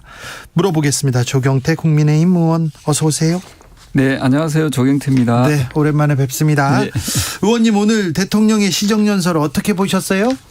네, 쭉 지켜봤습니다만은 경제에 대한 그 여러 가지 어려운 사항을 네. 잘 극복하자는 그런 메시지가 있었고요. 또 하나가 북한이 그 7차 핵실험이 이제 준비가 거의 끝났다는 네. 그런 그 소식도 공식적으로 대통령께서 말씀 주신 이런 내용들에 대해서 즉 경제와 안보가 상당히 좀 어렵고 좀 위태로운 상황으로 가고 있지 않는가 이렇게 보고 있습니다. 네, 약자 복지라는 얘기를 해서 좀 어려운 사람들, 서민들한테 조금 더 신경을 쓰겠다 이런 생각도 듭니다. 자유라는 단어는 또 사라졌네요, 이제. 그래서 자유라는 단어를 이제 하도 그 야당에서 또 왜 그리 많이 쓰냐라고 또 많이 썼잖아요. 네, 그래서 거기에 대한 또 겸허히 대통령께서도 지금 어려운 상황에서 굳이 그런 논란이 있을 수 있는 그런 용어에 대해서 네. 아마 좀 자제하는 느낌이고요. 저는 개인적으로 자유라는 단어를 좀 저는 많이 쓰고 싶습니다. 왜냐하면 북한에서 그 핵에 대한 그런 공포, 네. 핵에 대한 그런 위협을 가하는 이런 상황에서 자유의 가치는 무엇보다도 바꿀 수가 없죠. 그래서 그런 부분에 대해서는 계속 우리가 좀 더 써야 됩니까? 예, 기억해야 된다. 뭐 더 써야 된다기보다는 저는 자유의 가치에 대해서는 좀 더 기억해야 된다 이런 생각을 하고 있습니다. 알겠습니다. 오늘 더불어민주당은 시정연설에 불참했습니다. 그리고 로텐도홀에서 규탄대회 열었는데요. 어떻게 보셨어요? 저는 국회의원이 그 국민들이 봤을 때는 국회의원이라 하거든요. 왜냐하면은요, 이게 국민들의 바람에 좀 이렇게 정반대로 움직이는 경우들이 많이 있습니다. 방금 말씀드렸던 대로 경제도 어렵고 또 국내외적으로 상당히 어려운 그런 여러 가지 상황에 닥치면 야당은 야당다워야 되고 여당은 또 여당다워야 되는데 이 무슨 말씀인가 하면요. 야당이 또 바로 이 앞에까지는 집권을 했지 않았습니까? 그렇다면은 조금 더 좀 국정 운영에 좀 파트너로라는 인색을 좀 가졌으면 좋겠다. 네. 그리고 최근의 일입니다. 그 더불어민주당의 이재명 당대표께서 윤석열 정부의 성공을 위해서 뭐 같이 협력하겠다 이런 표현을 먼저 썼었거든요. 네. 그렇다면 거기에 대한 실천하는 모습이 있어야 되는데 이 시정연설의 그 사상 최초로 헌정 사상 최초죠. 거의 불참하고 그 보이콧했다는 것은 참으로 좀 유감스러운 부분이다 이런 부분입니다. 네. 그런데 대통령이 해외 순방 중에 비서고 논란이 있었지 않습니까? EXX 이런 부분에 대해서 조금 얘기를 하고 그리고 얼마 전에 압수수색이 있었지 않습니까? 이런 부분에 대해서도 어떤 입장을 좀 듣고 싶었던 것 같아요. 민주당은. 그런 부분에 대해서도 좀 정치력을 야당에서 좀 발휘했었으면은 훨씬 더 좀 더 세련되고 아니 의원님 그렇지 않았을까 생각을 해요. 정부 여당이 정치력을 발휘해야지 야당이 발휘해야 됩니까? 제가 이렇게 생각합니다. 예. 그 국회에서는 사실은 다수당이 여당이지요. 예. 다수당이 힘이 있지 않습니까? 네. 지금 더불어민주당이 다수당이잖아요. 네. 지금 절대 다수 의석을 차지하고 있거든요. 예. 그렇다면은 지난번에 어디 용산에서 5선 이상의 중진 의원들 해서 좀 뭔가 중진들 모임을 한번 하자고 제안한 적이 있잖아요. 대통령께서. 네. 예. 여당 야당 동수로 해가지고. 네. 그 국회의장도 흔쾌히 저는 뭡니까 흔쾌히 그 긍정적인 생각을 했는데 네. 결국 야당이 이 부분에 대해서 조금 뭉개터렸거든요. 네. 그래서 저는 평소에 좀 여야가 좀 협치에 대한 노력들이 특히 더불어민주당은 그런 협치에 대한 노력을 했는지 네. 한번 좀 각성을 좀 했으면 좋겠다 이런 생각을 합니다. 네. 그런데 정부 여당이 예산안도 통과시켜야 되고 정책도 이게 펼쳐야 되는데 제1야당 설득해야 될 거 아닙니까? 근데 이게 이렇습니다. 제가 봐서는 우리 그 주진우 선생님께서 또 어떻게 보실지 모르겠지만 더불어민주당이라는 거대 야당은 네. 오래 전통과 역사가 있는 그런 정당이지 않습니까? 예. 근데 지금 참 유감스럽게도 더불어민주당 당대표의 리스크, 이재명 리스크가 너무 큽니다, 사실은. 근데 이재명 그 당대표를 위한 또 정당이 되어서도 안 되거든요. 네. 최근에 김혜영 전 최고위원께서 더불어민주당 최고위원께서 이제 그만 내려온나 이렇게 했지 않습니까? 네. 내려와라고. 네. 내려온나는 경상도 사투리고요. 예. 내려오시라고 했지 네. 않습니까? 예. 그러면은 그 말에 대한 그 무게를 좀 느끼셔야 되는데 근데 야당에 지금 169분이 그 이재명 그 더불어민주당 당대표를 그냥 옹호하고 보호하는 느낌, 방탄하는 느낌을 많이 받고 있거든요. 저는 그렇게 가서는 안 된다 생각합니다. 과거에 보십시오. 대통령의 아들들, 대통령도 구속되고 감방에 갔습니다. 죄를 지으면. 네. 맞지 않습니까? 예. 과거에 김대중 대통령 아들 현직 때 감옥수 갔습니다. 예. 김영삼 대통령 아들 현직 때 감옥 갔습니다. 예. 박근혜 대통령 현직 때 탄핵당하고 감옥 갔습니다. 예. 그러면 이재명 그 더불어민주당 당대표에 대해서도 이 부분에 대해서도 지금 수사가 지금 진행 중에 있으면은 거기에 대해서 야당도 그 경우의 그 수사에 협조하고 노력하면은 전혀 여야의 정치적인 부분이 이게 그렇게 이렇게까지 뜨겁게 쟁점화될 필요가 없는 거거든요. 그럼 왜 더불어민주당은 한 사람의 어떤 거기에 대해서 너무 지나치게 보호하고 옹호하려고 하는지 참 그게 답답합니다. 네. 검찰에서 민주연구원 압수수색 2차례나 했지 않습니까? 네. 이런 부분을 보고서 이거는 야당을 말살하려고 한다. 야당을 죽이기다. 이렇게 하면서 시정연설에 불참한 건데. 네, 그거는 제가 말씀드리면 2016년도 제가 정확하게 9월인가 10월에 청와대도 압수수색 당한 적이 있습니다. 청와대도. 네. 아니, 대통령실도 압수수색 당하고 또 국회도 압수수색 여러 번 당했어요.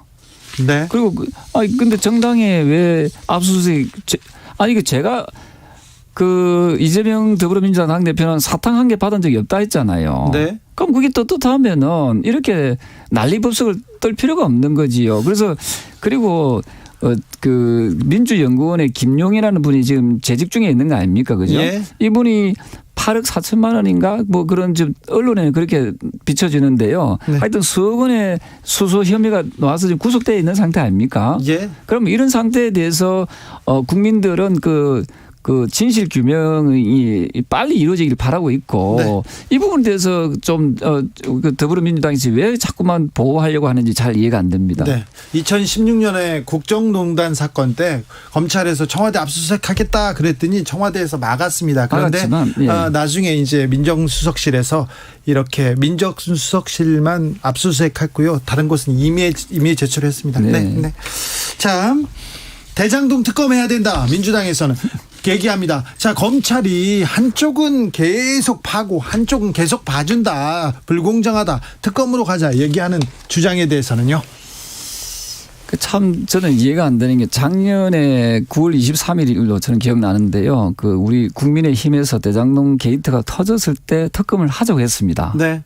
그때는 왜 안 했습니까? 그때도 민주당도 특검하자고 했어요. 아닙니다. 날짜를 다시 보십시오. 네. 그래서 9월 23일 날 그때 특검하자 했을 때 특검에 더불어민주당에서 받아들였으면 특검이 진행된 거지요. 그래서 제가 이야기하고 싶은 것은 민주당이 다수당이고 또 집권했을 때 이 부분에 대해서 제대로 규명할 수 있도록 적극적이었으면은 지금의 이런 이야기가 나오질 않겠죠. 그리고 지금 검찰에서는 지금 수사를 속도를 제대로 내면서 지금 관련자들을 구속시키고 또 수사하고 있지 않습니까? 네. 특검이라는 것은 어떤 결과물이 안 나오거나 미진할 경우에 특검을 하는 거지 지금 결과물이 나오고 있는데 특검을 하자는 것은 저는 전형적인 물타기고 전형적인 시간을 자꾸만 벌기 위해서 하는 꼼수다. 저는 그래 보는 거죠. 네, 한쪽에서는 성과가 계속 나오고 한쪽에서는 전혀 안 나오고 있다. 이건 편향적이다. 이렇게 주장하고 있는데요. 예, 앞서 말씀드리던 대로 대한민국 검찰이라는 것은 그래 호락호락한 조직이 아닙니다. 과거에 김영삼 정부 때, 그다음에 김대중 정부 때, 그다음에 노무현 정부 때, 이명박 정부 때 각각 실권자에 있던 대통령의 가족들 또 대통령 자신도 구속시키거나 또 가족들이 구속되거나 하는 그런 일들이 다반사로 있었지 않습니까? 그게 검찰의 공정성을 자꾸 의심하는데요. 저는 그건 동의하지 않습니다. 죄가 있으면은 검찰이나 경찰이 하는 일이 뭐겠습니까? 도둑놈 잡으라고 있는 조직입니다. 네. 이 부분에 대해서 확실한 물증이 있는 경우에는 여야를 막론하고 검찰에서 수사하고 또 죄값이 있으면 죄값을 치도록 하는 것이 그게 저는 상식이고 정의다 이렇게 보고 있는 거죠. 네. 아무튼 여야 지금 강대강으로 대치하고 있습니다. 예산안도 통과시켜야 되고 각종 법안 통과시켜야 되는데 이렇게 고착되어 있는 이 현실 타개하려면 어떻게 해야 됩니까? 그래서 대통령께서 제안했던 가구도 아니고 최근에 했던 여야 중진 의원들이 네. 모여서 좀 뭔가 지혜를 모으고 최소한 5성급 이상 모여서 뭐 이런 부분에 대해서 진정한 협치를 위해서 서로 노력하는 모습들 이렇게 해서 여야가 국회가 좀 정상화될 수 있도록 하는데 좀 힘을 모으는 것이 저는 하나의 방법 중에 하나다 이래 보고 있습니다. 자, 당내 상황 좀 여쭤보겠습니다. 당권 주자들 당권 레이스 스타트했습니다. 본격적으로 달리고 있는데 어떻게 보고 계세요?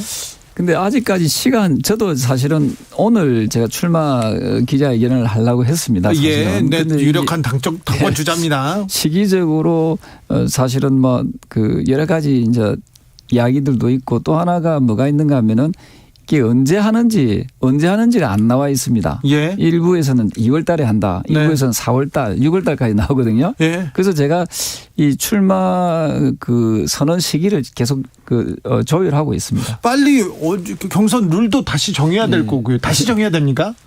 경선 룰도 저는 바뀌어야 된다 보거든요. 왜냐하면요. 예. 제가 정치를 하면서 그 상당히 좀 이게 이해가 안 됐던 부분 중에 하나가 당대표 선거하는데 왜 여론조사를 넣는가. 예. 이게였거든요. 아니 근데 다른 때는 또 여론과 당심이 다르기 때문에 국민 여론 넣어야 된다. 그럴 때가 있었어요. 그런 얘기가 나올 때. 그게 이제 시대적 상황들이 약간씩 바뀌는데요. 저희들이 좀 찾아보니까 전 세계적으로 우리나라를 빼고 당대표 선거에 국민 여론조사를 포함시키는 나라는 거의 없더라고요. 네. 그래서 저는 당원들의 선택에 의해서 어쨌든 당대표가 뽑히는 것이 옳다라고 보고요. 또 하나가 지금 국민 여론조사는 인지도 싸움이거든요. 네. 그 대통령 후보로 나왔던 사람은 당연히 인지도가 높을 거 아닙니까? 그죠? 예. 그래서 저는 인지도의 어떤 경쟁은 어찌 보면은 또 하나의 또 역선택도 가져올 수 있는 부분이 있다면은 저는 100% 그 당원 경선으로 네. 가는 것이 저는 좋겠다 이렇게 보고 있습니다. 네. 유승민 전 의원이 지금 뭐 좀 앞서 달리고 있나요? 견제를 많이 받기도 합니다. 글쎄요, 저는 견제라기보다는 제가 비교적 많은 당원들 만남을 가지고 있습니다만은 많은 당원들이 사실은 그 유승민 의원에 대한 비토 세력이랄까요? 반대하는 당원들이 참 많이 계시거든요. 그래요? 네. 그리고 이제 여론조사를 면밀히 보시면은 선택 안 했다는 분들이 한 50% 가까이 되는데요. 네. 이분들이 판단이 모르겠습니다만은 어느 쪽으로 흐를지 모르지만은 분명한 것은 당원들의 선택에서는 네. 유승민 의원이 한 3, 4위 정도, 3위 정도로 가는 것 같습니다. 네. 예. 자, 나경원 전 의원 출마할까요? 글쎄 본인은 나오고 싶어하는 의지가 좀 매우 높은 것 같아요. 그렇게 보이던데요? 네네. 네. 그 누구든지 나오는 건 저는 별 그 하고 싶어 하시는 분들 또 뭐 자유 의지라고 보고 있고요. 그래서 이 부분을 우리가 100% 당원 투표에 의해서 네. 어쨌든 저는 당 대표가 뽑혔으면 좋겠고요. 그리고 네. 시간적으로 조금 뭐 여유가 있어서 그런지 모르지만 어쨌든 뭐 어떤 분이 됐든 간에 좀 다음 총선에 네. 어떤 책임을 가지는 그런 지도부지 않습니까? 네. 그래서 저는 다음 총선을 이길 수 있는 네. 좀 필승 카드가 당대표를 뽑혔으면 좋겠고. 자, 그 필승 카드가 조경태다. 네, 그랬으면 좋겠습니다. 네, 알겠습니다. 조경태 의원님 좋습니다. 그런 얘기. 근데요, 저는요, 국민의힘 당권 주자들이 북한 핵 관련돼서 강한 얘기를 쏟아내는 거는 반대입니다. 이건 굉장히 걱정하고 있습니다. 특별히 조경태 의원님께서 우리 지역 4구에 핵 배치하겠다 이 얘기 해가지고요. 지역구 주민들 화 많이 났다고 하던데요. 아니요. 그거는 제가 오늘도 그 메시지가 왔는데요. 네. 힘내라고 하는 사람 2명이고 아닙니다. 20명 화났어요. 아닙니다. 제가 봐서는요. 네. 우리 국민들이 생각보다 애국심, 나라를 사랑하는 분들이 많이 계시고요. 제가 하고 싶은 말씀은 뭐냐면요. 북한이 지금 7차 핵실험이 지금 곧 들어간다잖아요. 그럼 7차 핵실험의 그 요점이 뭔지 아세요, 혹시? 요점이 핵실험한다. 전술핵 아니. 실험이다. 굉장히 심각한 겁니다. 지금 7차 핵실험의 요지는 바로 탄도 미사일에 핵을 장착한다는 거거든요. 네, 그런 기술이 있다면서요. 한반도 전체가 다 사정권에 들어갑니다. 핵 사정권에.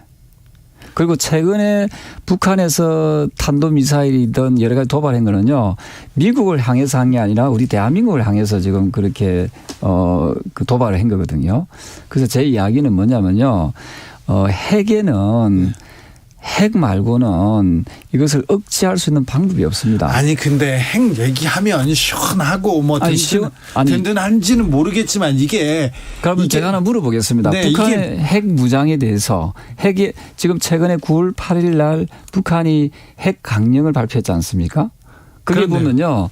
그 핵 강령의 가장 중요한 포인트가 뭐냐면요. 국가 사항이 위태로울 때는 핵을 선제적으로 사용할 수 있다라고 해놨거든요. 그래서 제가 이야기하고 싶은 것은 북한이 가지고 있는 핵은 또 핵실험은 단순히 엄포용으로 가지고 있는 게 아닙니다. 네. 그리고 북한에서 그런 우리 대한민국을 향해서 핵으로 위협하고 도발하려고 할 때 그럼 우리는 그럼 그걸 가만히 있어야 됩니까? 그래서 북한이 가졌으니까 우리도 갖는다고요? 미국이 찬성하지 않습니다. 이건 불가능하다고 얘기하죠. 미국에서 찬성 안 한다고 우리는 그 대비하지 않고 가만히 있어야 됩니까? 그러면 국제적인 봉쇄, 세계적인 봉쇄를 무릅쓰고 우리가 핵을 지금 개발해야 됩니다. 좋은 말씀인데요. 네. 그 NPT 지금 청취자 여러분께서도 지금 바로 네이버나 뭐 다음에 검색하시면 NPT 청취자분들 다 알아요. 10조 1항에 보면요. 네. 국가 사항이 그 위태로운 상황, 비상 상태면은 NPT를 탈퇴할 권리가 있다고 되어 있습니다. 권리입니다, 이거는. 따라서 제가 이야기하고 싶은 것은요. 북한이 1차부터 6차까지 핵실험하면서 우리는 무수히 대화를 하려고 시도했습니다. 그런데 북한이 우리의 대화에 응했습니까? 그래서 핵이 필요하다. 저는 핵이 당연히 필요하지요. 자, 좋으니까요. 조경태 의원님. 네네. 네, 응원할 테니까 이 얘기는 하지 마세요. 핵 얘기는. 아니, 제가 이야기하고 싶은 것은 우리가 제가 드리고 싶은 것은 하지 말라니까요. 평화를 지키기 위해서 핵이 필요하다는 거지요. 아니 그런데 자 미국부터 설득하고 이 국제 정세 이 얘기는 지나가겠습니다. 제가 한 가지만 더 말씀드리겠습니다. 사구에다 가져온다고요? 아니 제가 이야기하고 싶은 것은요. 하지 마세요. 정치인은 네. 253명이잖아요. 국회의원들이요. 네. 왜 뽑아줬습니까? 뽑아진 이유는 우리 국민의 안전과 생명을 지키라고 뽑아준 거예요. 아니 그러니까 그 사구에 지금 배치하시는 아니 저희 이야기는 모든 정치인이 그런 생각을 해야 된다 생각합니다. 부성찬 그 대변인 이분이 누군가 하면요. 문재인 정부 때 국방부 대변인 했던 분입니다. 이분이 뭐라고 했는가 하면은 지금 핵 우산이라고 하는 것은 립 서비스에 불과하다고 했습니다. 이게 조약이나 계약이나 각서는 아무것도 없습니다. 자, 그래서 알겠습니다. 우리는 우리의 운명을 왜 미국에 전적으로 맡기고 의존해야 됩니까? 그렇다고 해서 우리도 핵을 갖자는 거에 대한 동의는 저는 못 하겠고요. 네네. 자, 생각해 보자고요. 생각의 차이는 있을 수 있는데 넘어가겠습니다. 저는 북한의 핵에 대해서 우리는 대응하기 위해서는 우리도 핵을 가져야 된다. 그런 입장이에요. 네. 저는 반대합니다. 예. 그 차이는 있을 수 있습니다. 예. 자, 한동훈 법무부 장관 차출해야 된다. 당대표로 차출해야 된다. 총선에 차출해야 된다. 여기에 대해서는 어떻게 보세요?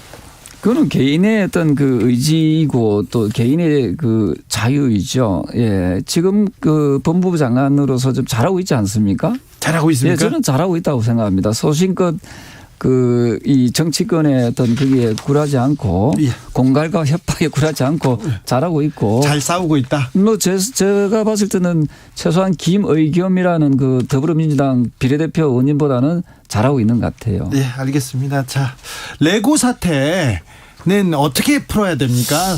예, 지금 누구의 책임인가요? 저는 그 도지사가 너무 지나치게 이 문제를 좀 단순하게 바라본 실책이다. 네. 지금 현재 김진태 도지사를 제가 떠올릴 수밖에 없는데요. 네. 물론 그 앞에 우리 당이 아닌 그분 최문순 도지사였죠. 네. 그분이 했던 일이라고 할지언정 그것을 지나치게 부정하거나 또 그 부분을 또 지나치게 좀 경시하다 보니까 이런 사태가 오지 않았나 이런 부분이기 때문에 이 부분에 대해서는 강원도뿐만 아니라 우리 정부에서도 좀 적극적으로 좀 나서서 채권 시장을 좀 안정화시켜 주시길 바랍니다. 알겠습니다.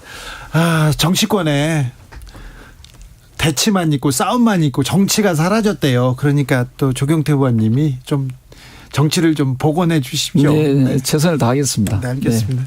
핵에 대해서는 핵 얘기 안 하면 좋다니까요. 참 좋은 말씀인데요. 핵은 우리가 먼저 얘기한 게 아니라 북한에서 먼저 핵을 자꾸만 핵으로 위협하니까 하는 얘기입니다. 알았어요. 네. 네.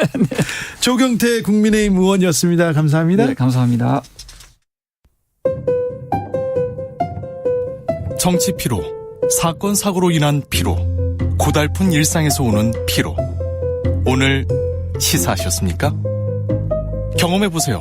들은 날과 안 들은 날의 차이. 여러분의 피로를 날려줄 저녁 한 끼 시사. 추진우 라이브.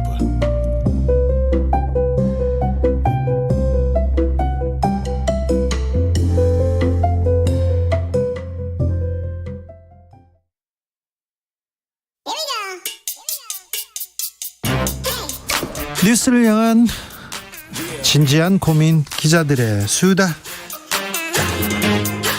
라이브 기자실을 찾은 오늘의 기자는 은지옥이요. 시사인 김은지입니다. 오늘 준비한 첫 번째 뉴스부터 가봅니다. 네, 관보를 통해서 대통령실을 살펴봤습니다. 야, 그럼 관보는 이거 신고한 내용이니까 이건 뭐 진실이겠죠. 어떤 걸 볼 수 있습니까? 네, 공직자라면 이제 이걸 신고하게 되어 있고요. 그리고 고위공직자일 경우엔 그것이 공개됩니다. 네, 이거 보고 기사 많이 썼어요, 저희들. 네, 그래서 이번에 특히나 이제 그동안 윤석열 대통령실에서는 누가 근무하는지를 놓고 논란이 있었었는데요. 누가 나갔는지도 그걸 가지고도 논란도 있었고요. 그렇죠. 이제 짚어보시면 김건희 여사가 대표였던 코바나 콘텐츠 직원, 그리고 윤석열 대통령 지인 아들 황 씨 근무, 이런 것들이 꽤 기사가 나온 바가 있습니다. 예. 그럴 때마다 이제 명단 공개를 해라라는 요청이 있었는데 대통령실에서는 공정한 업무 수행에 지장이 있다라면서 거부한 바가 있는데요. 네. 하지만 말씀처럼 이제 관보의 내용을 이제 기자들이 살폈습니다. 네. 경향신문 보도인데요. 관보에 실린 병무청 공고, 그러니까 공직자의 병역 사항을 통해서 74명의 대통령실 직원 명단을 확인했다라고 하는데, 말씀처럼 50명 넘게 사직했다, 이런 보도가 나오지 않았습니까? 예? 하지만 이번 관보를 통해서 4급 이상 행정관 직원들 중에서는 사직한 사람이 10명이었다라고 합니다. 아, 그래요? 차이가 좀 많이 나네요. 네, 이제 여러 가지 가능성이 제기되고 있는데요. 대통령실이 공식적으로 확인을 해주고 있지 않기 때문에 좀 유추해 보자면 사직한 사람들이 이제 관보 공개가 되지 않은 5급에 집중되어 있다라는 가능성도 있을 수 있을 것 같고요. 4급부터 관보에 이렇게 기재되는군요. 네, 공개만 그렇습니다. 네. 이렇게 보고는 하게 되어 있는데요. 네. 그리고 이제 재직 기간이 너무 짧아서 이제 병역 사항이 공개되기도 전에 사직이 되어버려가지고는 네. 이걸 확인을 못했을 가능성도 있다라고 하고요. 그럴 수도 있네요. 네, 혹은 이제 10명이라고 하는 게 조금 이제 부정확한 숫자였을 수도 있다라는 지적이 나오고 있습니다. 이 가능성도 좀 큽니다. 자, 눈에 띄는 부분 있습니까? 네, 이제 그동안 극우적인 성향의 단체나 정당 활동이 있는 사람들이 대통령실에 근무했다. 이를테면 보수 유튜버 극우라고 할 수 있는 안정권 씨의 누나, 이런 사람들이 보도된 바가 있는데요. 네, 전희경 비서관도 보이고요. 네, 이제 추가적으로 확인된 사람이 있다라고 경향신문이 보도했는데, 성은경 행정관 같은 경우에는 고용주 대표가 있는 구구정당으로 분류되는 자유민주당 최고위원과 대변인을 지낸 사람이라고 하고요. 아, 그런 분이 있어요? 네, 그리고 문재인 퇴진 국민모임에서 대변인 맡기도 했던 인사라고 합니다. 예. 그리고 한반도 인권과 통일을 위한 변호사 모임이라고 하는 보수 성향의 단체가 있는데요. 고소 고발 많이 하는 한변 말하는 거잖아요. 네, 맞습니다. 줄여서 보통 그렇게 부르는데, 권오현 행정관은 박근혜 전 대통령 탄핵 반대 성명 발표하기도 했었는데 예, 지금 대통령실 근무하고 있다라고 하고요. 그리고 소위 사적 채용 논란을 일으켰던 인물들도 이 관보를 통해서 공식적으로 확인을 했다라고 하는데요. 네. 김건희 여사의 대학원 최고위 과정 동기인 김승희 선임행정관, 그리고 극우 성향의 자유의 새벽당 창당 발기인인 강기훈 행정관. 아마 기억하실 텐데 윤석열 대통령이 권성동 당시 원내대표에게 그 체리따봉 문자를 보낼 때 이분의 이름이 언급된 바가 있었습니다. 네. 이런 분들이 있군요. 네. 네. 아이고, 다음 뉴스로 가보겠습니다. 네, 윤석열 정부가 북한 방송 개방을 추진하고 있습니다. 네, 그렇죠? 네, 이게 통일부 업무보고에 들어가 있어서요. 권영세 장관이 지난 7월 달에 밝힌 바도 있고요. 예. 그 실제로 국민의힘에서 지난 2월 달에 대선 공약으로도 이야기한 바가 있습니다. 그렇습니다. 네, 근데 그때보다 더 나아간 것들을 지금 정부가 추진하고 있다라고 볼 수 있는데 원래는 상호 개방이라고 대선 때는 주장을 했었거든요. 네. 그런데 한 발 더 나아가서 선제적으로 개방하겠다. 자, 북한이 개방하지 않더라도 우리는 방송 개방한다. 네, 그렇죠. 우리는 이제 자신감이 있다. 네, 각 가정에서 들어서 이제 북한 방송을 볼 수도 있다라고 하는 것인데요. 네. 예, 큰 변화라고 할 수 있습니다. 그렇죠. 예, 특히나 이제 태영호 국민의힘 의원 같은 경우에는 적극적으로 국회에서 관련 질의도 하고 답변을 끌어내고 있는 상황인데 주장하고 있는 거죠, 이분도. 네, 그렇습니다. 근데 물론 이제 통일부에서도 이제 하겠다라고 밝히고는 있습니다. 네. 이제 그러다 보니까 오히려 이제 이 소위 말하는 빨갱이 이중간첩 이런 공격에도 시달린다라고 본인이 네. 말씀을 하시는데 예. 예. 하지만 거기에 대해서 본인은 이제 한국이 세계 12위 경제 국가 그리고 기생충, 오징어 게임, BTS 등 문화적 위상이 있기 때문에 네. 과도한 우려다. 북한의 선전선동 넘어간다. 이런 것들은 그렇게 반박을 하고 있거든요. 아니, 그 북한 방송에도 위대한 수령님 얘기하면 사람들이 다 보고 웃지. 그걸 보고 선전선동에 넘어간다 이렇게 생각하는 사람들이 있을까요? 그러니까 아주 이제 오른쪽에 계신 분들의 우려가 아직도 남아 있는 것으로 보이는데요. 진행자의 말씀처럼 더 이상 그렇지 않다라는 것이 이제 보수를 띠고 있는 윤석열 정부의 말이기도 합니다. 네. 그럼에도 불구하고 이런 이야기를 권영세 장관조차 추진했다라는 것으로 본인이 국회에서 한 말인데요. 자기도 빨갱이라는 비판을 받았다라는 이야기를 하기도 했습니다. 여기에서는 무슨 얘기만 해도 빨갱이라고 합니까? 네, 이제 그리고 또 이제 이준석 대표 같은 경우에도 전 대표 같은 경우에도 말씀처럼 이제 변하는 보수 정당의 새 전략으로서 북한 방송 개방해야 된다라는 주장을 한 바가 있는데요. 예. 하지만 최근의 흐름은 좀 많이 달라지는 것도 있습니다. 그래요? 달라져요?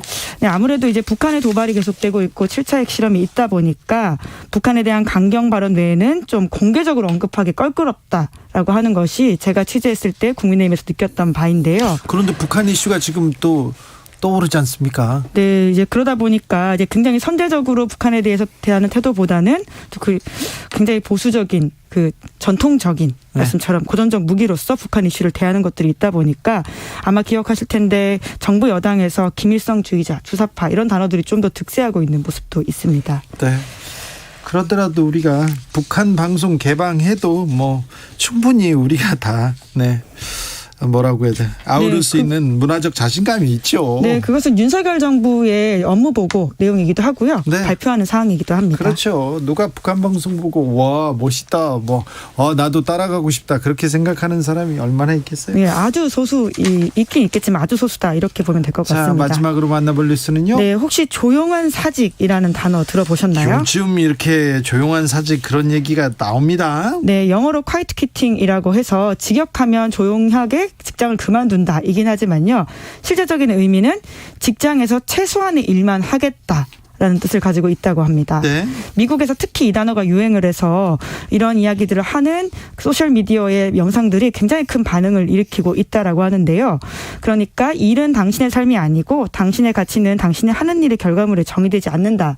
이런 식의 주장을 하면서 조용한 사직을 일종의 유행처럼 하고 있다라고 합니다. 주어진 일 이상은 절대 하지 않는다. 그런 생각은 아예 그만둔다. 네. 네. 네. 우리나라 사람들이 조금 많이 생각해야 될 것 같습니다. 우리나라 사람은 정말 일을 많이도 하고요. 이렇게 또 열심히도 하지 않습니까? 너무 성실해요. 네, 이제 그런 거에 대해서 이제 허슬 컬처라고 주요 부른다라고 하는데요. 완전히 반대되는 경향이라고 할 수 있는데 특히나 이제 세대 차이를 많이 보여주는데요. 네. 밀레니얼 세대나 Z세대를 중심으로 굉장히 조용한 사직이 이루어지고 있다라고 하는데요. 특히나 코로나의 영향 때문에 바뀌는 분위기도 있다라고 합니다. 네. 네, 이제 직장관 자체가 바뀌는 부분도 있는데요. 세계관이 아예 또 바뀌는 것 같아요. 네, 그렇죠? 그러다 보니까 이제 특히나 윗세대들은 좀 이해하지 못하는 경향도 있고요. 지금 왜 이렇게 열심히 하지 않느냐, 열정이 없느냐. 네, 지금 부장님들, 이사님들 좀 잘 들으셔야 됩니다. 이제는 그만큼 주어진 일만 하면 돼요. 그 이상은 절대 하지 않겠다. 더 열심히 하겠습니다. 분골쇄신하겠습니다. 그런 것 자체가 이게 좀 아니야. 이렇게 요즘 MZ 세대들은 그렇게 생각한다는 겁니다. 코로나가 끼친 영향이 아무래도 클 것 같아요. 네, 아무래도 직장을 이제 대면으로 하지 않음으로써 생기는 경험치도 올라가게 되는 게 있어 보이고요. 네. 특히나 이제 갤럽은 세계적인 조사 기관이거든요. 네. 미국에서 갤럽에서 조사를 했는데요. 노동자 최소 50% 이상이 사실상 조용한 사직을 실천하고 있다라는 여론조사 결과도 있다라고 합니다. 이제 네, 특히나 이제 35살 미만 노동자 같은 경우에는 취업 만족도가 떨어지면서 직장에서 발전한 기회를 얻는 것 자체에 대한 기대가 굉장히 감소해서 이러한 경향성이 있다라고 하는데요. 물론 모두가 다 그런 건 아니지만 경향성에 대해서는 좀 우리가 인지할 필요가 있지 않아 보이나 싶은데 특히나 미국에서는 지금 고용이 굉장히 호조라고 하거든요. 예. 근데 사람을 못 구하는 상황까지도 가고 있다고 그렇죠. 합니다. 그런 상황이기 때문에 지금 이런 얘기가 될 거예요. 네. 일자리를 떠나도 금방 또 이렇게 구할 수 있거든요. 그러니까 왜 그러냐에 대해서도 아마 궁금하실 텐데요. 이제 맥킨지가 지난 7월 달에 발표했던 내용들을 보면 경력 개발과 발전 기회 부족, 부적절한 보상, 비전 없는 리더, 의미 없는 업무 이런 순으로 사직의 이유를 밝혔다라고 하고요. 그래서 이러한 조용한 사직에 대해서 기업들이 대응해야 될 3가지 전략을 포브스가 밝히고 있는데요. 이 부분을 좀 특히 임원이시라면 좀 집중적으로 들으시면 좋을 것 같습니다. 네. 직원에게 학습 시간을 제공할 것, 네. 직원들을 팀 업무에 참여시킬 것, 공감과 의사소통 등 대인관계 능력을 업무 우선순위로 정할 것이라고 하는데요. 사실 저도 이제 후배들이 회사에서 있다 보니까 이런 이야기들을 내가 잘 실천하고 있는지 혹은 또 우리 조직은 어떠한 것인지라는 고민을 하게 되긴 하더라고요. 김은지가 후배 걱정을 하고 있으니까 참. 네, 물론 선배들도 재밌네요. 이렇게 꼼꼼하게 보겠습니다.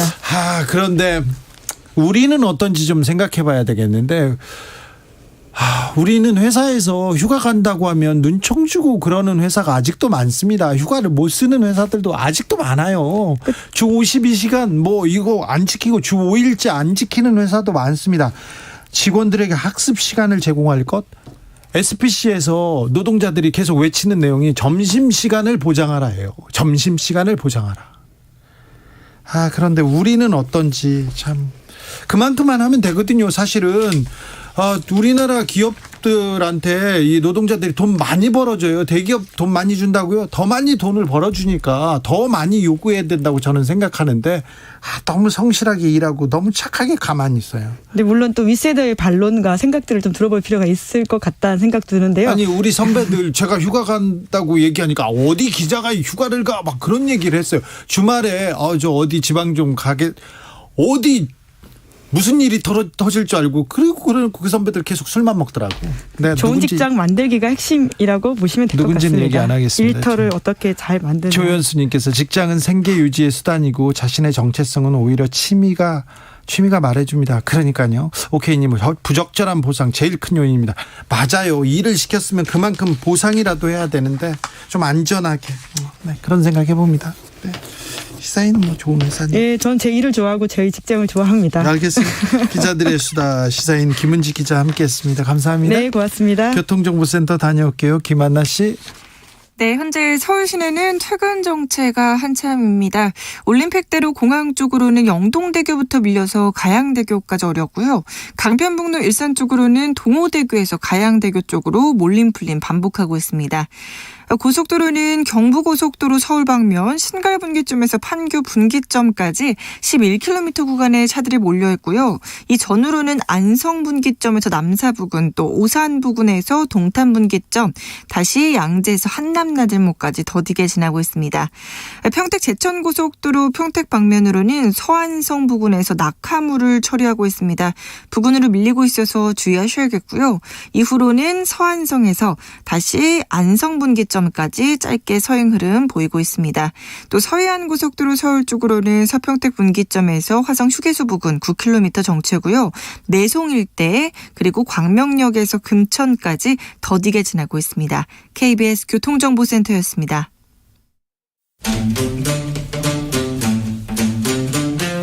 청년의 포부와 패기로 대한민국 정치를 새롭게 하자. 청년의 시선 MZ세대가 말합니다. 요즘 정치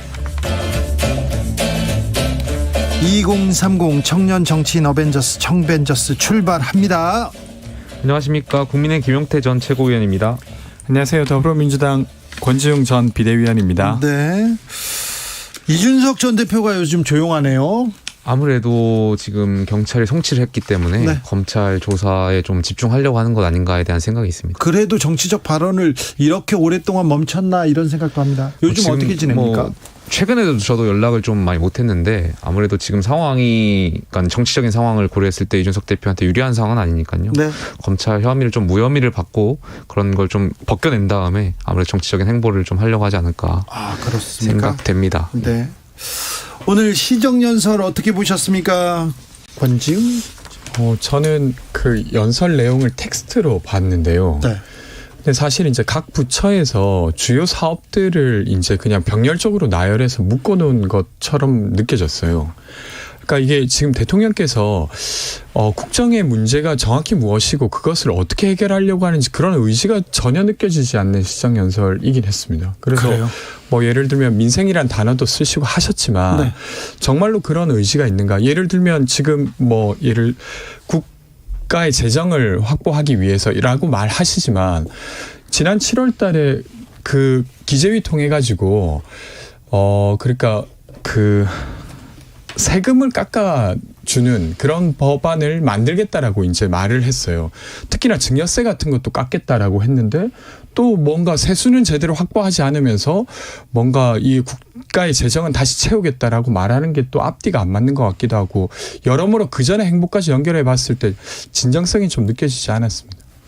저는 일단 두 가지 대통령의 의지를 좀 느꼈는데 첫 번째는 말씀하신 대로 재정 건정성을 좀 안정성으로 안전하게 좀 이끌려고 하려는 대통령의 의지를 좀 느꼈고요. 두 번째는 약자를 되게 많이 강조하셨던 것 같아요. 그래서 어떤 지금 세계 금리가 올라가고 불가피하게 이제 경기를 잡기 위해서 금리를 올리다 보니까 여기에 대해서 사회적 약자가 굉장히 어려움에 처해질 텐데 여기에 대해서 채권이나 이런 것을 좀 많이 도와주시려고 하는 의지를 좀 느꼈던 것 아닌가 싶습니다. 근데 저는 좀 의아한 게 만약에 약자들을 위한다고 하면 이번에 이제 수해로 돌아가신 반지하 국민도 계셨잖아요. 근데 공공임대주택 예산을 4조 정도 깎았어요. 근데 약자를 위한다라고 말하는 게 웃기고 국가 재정을 충당한다고 하면서 증여세 같은 건 더 낮추는 조치를 하고 있거든요. 그러면서 국가 재정을 채우겠다 이렇게 말하는 게 앞뒤가 안 맞지 않습니까? 그러니까 이게 말은 그렇게 하시는데 실제로 그럴 수 있는 수단은 쓰지 않는 게 전 좀 답답합니다. 알겠습니다. 권지웅 전 위원에게 좀 묻겠습니다. 네. 민주당은 시정연설 보이콧했습니다. 듣지 않았습니다. 민주당의 뭐라고 태도라고 해야 될까요? 민주당의 이번 선택은 어떻게 보세요? 그러니까 저는 뭐 평소에도 민주당의 입장이라고 해서 늘 옹호하는 편은 아니긴 했습니다. 그렇죠. 권지웅은 그렇죠. 저는 사실은 이 협치라고 하는 거 양쪽 다 노력한다고 느껴질 때 네. 양보하기도 하고 하는 거지 않습니까? 네. 근데 최근에 이제 윤석열 대통령이 국회를 대해왔던 모습을 보면 뭐 비서고 논란의 대상이 사실은 국회 특히 야당이었다라는 것에 대해서 전혀 유감 표현을 하신 바가 없고 색깔론 이야기를 계속 옹호하시는 발언들을 하셨어요. 그런 것들을 봤을 때 정말로 이 협치하려고 하나? 저는 딱 윤석열 대통령이 협치하려고 했던 거 딱 하나 기억나는 게 그 소상공인 손실보상하려고 할 때 네. 그때 추경할 때 한번 정말로 협치하려고 하시는 자세가 있구나라고 생각했고 그 이후로는 그런 자세를 전혀 보지 못해서 이번에도 민주당 입장에서 아무리 그래도 이 시정연설 거부하기 쉽지 않았겠지만 이렇게라도 좀 의사를 표현해야겠다고 한 거 아닌가 싶습니다. 김용태. 글쎄요, 저는 프레임 싸움에서 민주당이 완전히 밀렸다라고 생각됩니다. 밀려요? 그러니까 여당이 말씀하신 대로 뭐 말씀하신 것에 있어서 좀 대통령실에서 뭐 EXX 이런 발언들에 대해서도 야당이 느끼기에 좀 그런 부분이 있더라도 시정연설, 그러니까 예산안에 대한 시정연설만큼은 국회의 어떤 행정부를 견제하고 입법 예산안을 심의하고 하는 권한이 있기 때문에 의무적으로 전 들어야 된다고 생각되거든요. 근데 이것을 마치 무기로 삼아서 어떤 이재명 당대표를 위한 어떤 로펌도 아니고 민주당이 국민을 바라보고 또 참여해서 이런 것을 정부의 방안이나 이런 것을 듣고 또 어떤 내년에 예산안에 있어서 편성하는 데 있어서 심의 의결을 해야 되는데 이것을 좀 의무를 방기한 것 아닌가. 국민들께서 바라봤을 때 저는 민주당이 국회의원분들께서 민주당 의원들께서 어떤 책임을 방기한 걸로 좀 보여지지 않을까. 그래서 프레임에서 좀 밀린 것 같습니다. 근데 저는 시정연설을 듣지 않는다 하더라도 예산 심의 자체를 하지 않지는 않을 거다라고 생각합니다. 그 전에 이제 뭐 발견된 것들도 예산 초안이 나오니까 거기에 대해서 대통령실 이전 비용이 이렇게 되는데 그게 맞냐? 라고 해서 사실 영빈관 못 찍게 만든 견제도 하고 있지 않습니까? 그런 것처럼 예산 심의 자체를 거부한 것은 아니기 때문에 좀 상징적으로 이제 진짜 좀 협치 좀 하자라고 말한 거라고 생각됩니다. 그렇습니까? 청년들은 한동훈 법무부 장관과 또 김의겸 의원의 이 설전 어떻게 보셨는지 자 김용태 최고. 뭐 두 분에 대해서 양비론적으로 좀 지적해야 될 부분이 있죠. 물론 제가 어제 그 과정을 영상을 제가 봤는데 김의겸 의원께서 질문을 시작을 이렇게 했던 것 같아요. 7월 며칠 날 한동훈 장관 술자리 가진 적 있습니까? 라고 이렇게 질문했던 것 같아요. 그러니까 그 의도가 뭔지 모르잖아요. 피감기관장으로서. 그러니까 너무 애매모호하게 질문했고 또 관련해서 계속 질문하는 그 수준이 정말 검증도 되지 않은, 크로스 체크도 되지 않은 정말 지라시 수준의 어떤 생각보다 이하의 것들 질의하는 그 과정이 저는 국회의원으로서 좀 부적절했다라고 보여집니다. 다만 답변하는 태도에서도 장관이잖아요. 피감기관장이잖아요. 그럼 뭘 걸겠다 이렇게 말씀하시는 게 아니라 국회의원의 질의에 있으면 거기에 대해서 성실히 답변하는 것도 전 피감기관의 의무라고 생각합니다. 맞아요. 자꾸 막 걸으려고 그래. 김의겸 의원의 수준에 대해서는 국민들이 전 충분히 어제 질의를 보고 판단하셨을 거라 보거든요. 그래서 장관께서도 이제 법무부 장관으로서의 좀 더 역할에 좀 어떤 사적 감정을 드러내기보다는 충실히 하실 필요가 있지 않나 생각됩니다.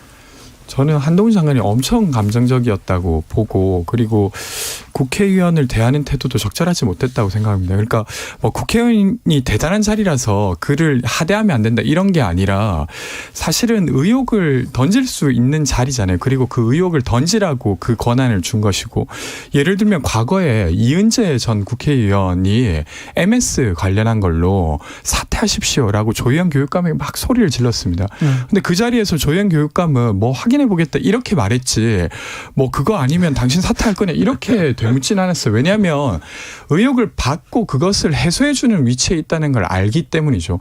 그러면 한동훈 장관 역시 개인적인 또 의혹 제기였고, 사실 저는 그게 국감 자리에서 질의되었어야 됐냐는 의문은 저도 있습니다. 근데 그럼에도 불구하고 그것을 해소해주는 위치에서 말을 했어야 되는데, 그게 아니라 막 같이 짜증을 내면서 내가 걸면 너도 걸래? 뭐 이렇게 이제 이야기를 하고 더블로 가. 너무 영화를 보셨나?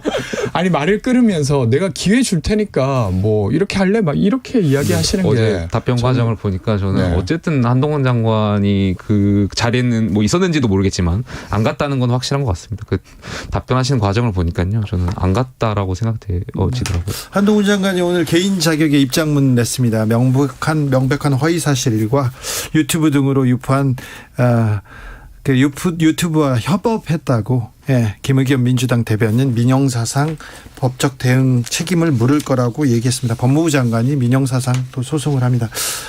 이 사안을 보고 제가 한마디 하자면, 당신의 적이 실수하고 있을 때 절대 방해하지 마라.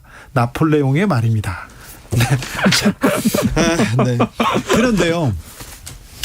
그런데 총선도 그렇고 당권에도 한동훈 합니다. 아이고 민주당이 너무 키워진다 이런 얘기도 하지만 지금 계속해서 국민의힘에서 한동훈 부르는데 요거 어떻게 보세요? 저는 글쎄요, 그것이 결국 한동훈 장관에게 이득이 될까에 대한 생각은 있습니다. 그러니까 이득이 되지 않을 거라고 보여지고요. 왜냐하면 지금 법무부 장관으로서 정치에 대한 생각을 어필하기보다는 정말 정권 교체 과정에서 많은 국민들이 정의와 공정을 바로 세워달라는 어떤 바람이 있었잖아요. 그래서 장관으로서 여기에 더 충실해야 될 의무가 있다고 보여지고요.